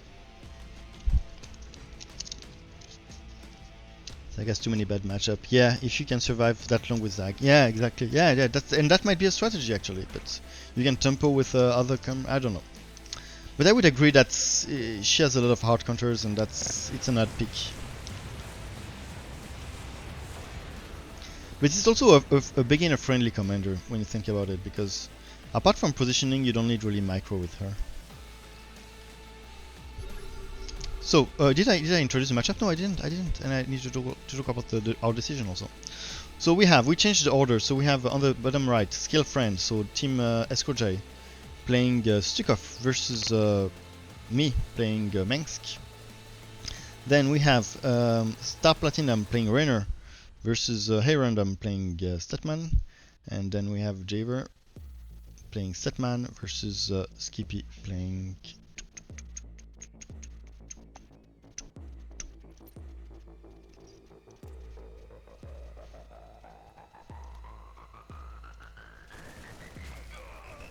He selected the riflery. Tychus. So Statman versus Tychus, okay. Rainer versus Statman. Yeah, but Rainer versus Statman is actually not that one-sided. I mean, he played it very badly, but if you open with BCs and snipe that Gary and then add Flame Troopers to deal with the Hydra, I mean, Statman doesn't have that good of a counter. I mean, of course, she can add Banes, but she cannot counter the... It's hard for her to counter both It's hard for Statman to counter both the fire and the PCs. We have some Statman fight here.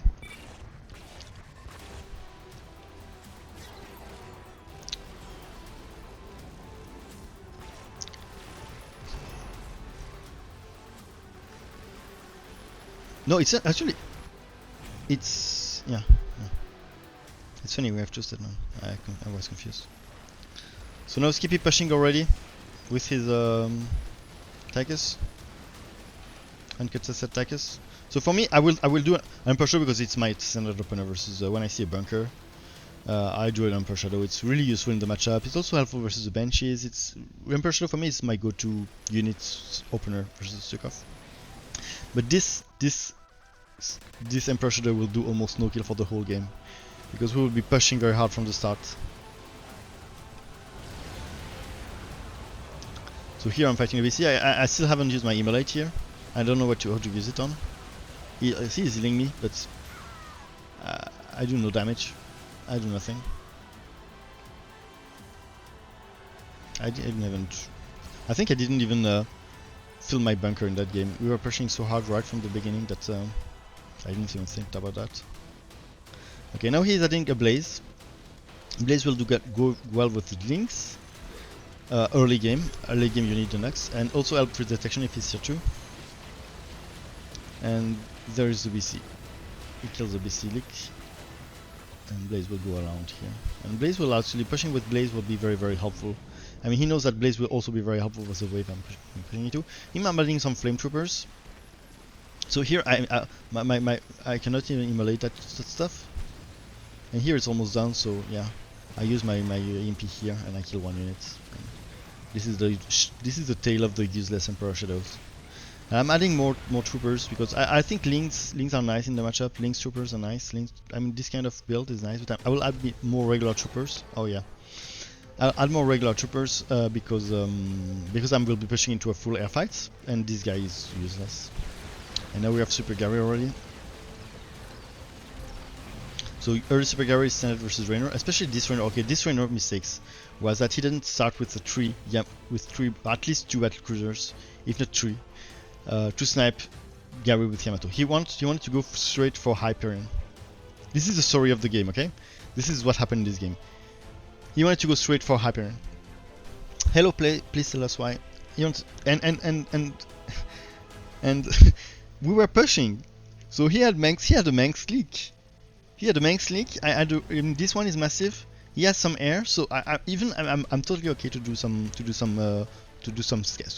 a Furies because I have a massive unit that I have to fight. I'm fighting some air units, and I will push into these BCs. And I was waiting for him to add BCs. I was expecting them because I know he needs them to snipe the Super Gary.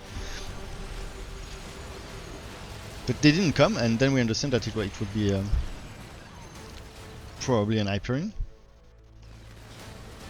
I know in any case, if Raynor cannot go BCs because he has Fury Leaks, he will be in deep shit. Hyperion is support unit, yeah. I would agree with that. And there are some situations in which you can and some situations in which you cannot. And if you have a Manx leak, you should be careful. Here I realize that I'm doing shit.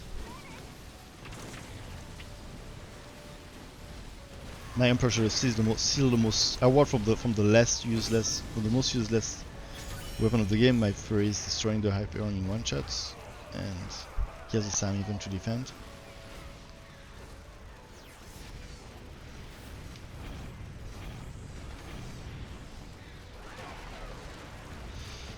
And I'll have the second one because now I understand that it has to be Hyperion. It has to be Hyperion. So I have the second one in anticipation. Setman doing very great. Now he's pushing into Setman. I mean, for this Setman, having the Setman leak is kind of bad because the build is totally different. I know my wave won't fight me at all. He's adding benches. So adding benches is the right move, I would say, versus this kind of leaks. It's actually Sieves and benches actually is not bad, and consider it's still decent versus my build. So I would say it's a decent answer. But now the Hyperion come, and I already have my 2 Furies. I mean, what do you want to do? And he has the Sam ready also. So he read them.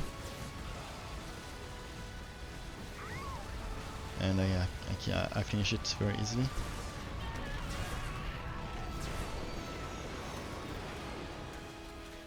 Yeah, at this point we know the game is over. Ego Orb plus Blaine clean up Firebat pretty well. Added right to snipe BC down. I found strong in favor of Setman. Yeah, I used to think the same, but I would say now maybe it's slightly in favor of Setman. I don't know. I've done well with Raynor versus Setman recently, even versus good Setman. So I still think it's favored, but not that much really. Good oil here. 2 Sams. No, he doesn't even do the damage upgrade. Usually when you fight the Hyperion, you want the damage upgrade for the grenade. He doesn't even do them because he knows that the Furies are coming.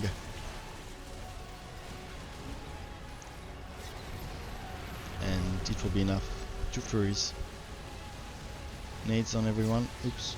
Oh, he did it. He did it just at the last moment. And GG. Okay, GG. So that was 2-0. I will not be playing the next one. I will be on holiday. So what are you guys saying? Sukov Mass Diamondback good for Mengsk and for Tychus. Yeah, but that Tychus didn't have a lot of armored unit, right? It has only a Blaze. It has a Blaze, 1 Sam, a Nikara, 2 Sam, Nikara, Tychus. So only one. And versus non-armored unit, I wouldn't say Diamondback are good. Mass Diamond, like Max does not work. And versus mine, but versus Manx, I wouldn't say it's very strong. I mean, I think I always use a couple Diamondback versus Manx. So I would not say it's not good. And here, versus my Manx, you could argue that it would have been better because I had Furies. I mean, my whole strategy was based on pushing with my Furies. So yeah, Diamondback could have been an answer. I would agree with that. But he was not fighting me at all at the end, so the Banshee was probably more robust, and I don't know. I'm not sure, actually, what he could have done here. Because Banshee was more robust and still annoying for me, but yeah, it's true that I had Fury, so... But then you can just add Diamondbacks if you catch up and deal with my Furies. Armor bonus not that strong on Diamondback. He did the armor bonus, but his damage is still solid. Okay. I don't think I will play today. I have a lot of stuff to do for to prepare my holiday, so I'll call it a day. Maybe I'll stream again. Nah, probably not. Maybe I'll stream again tonight, but probably not. But if I do, it's late. If I do, it's very late. So anyway, I wish you a good holiday and see you next time.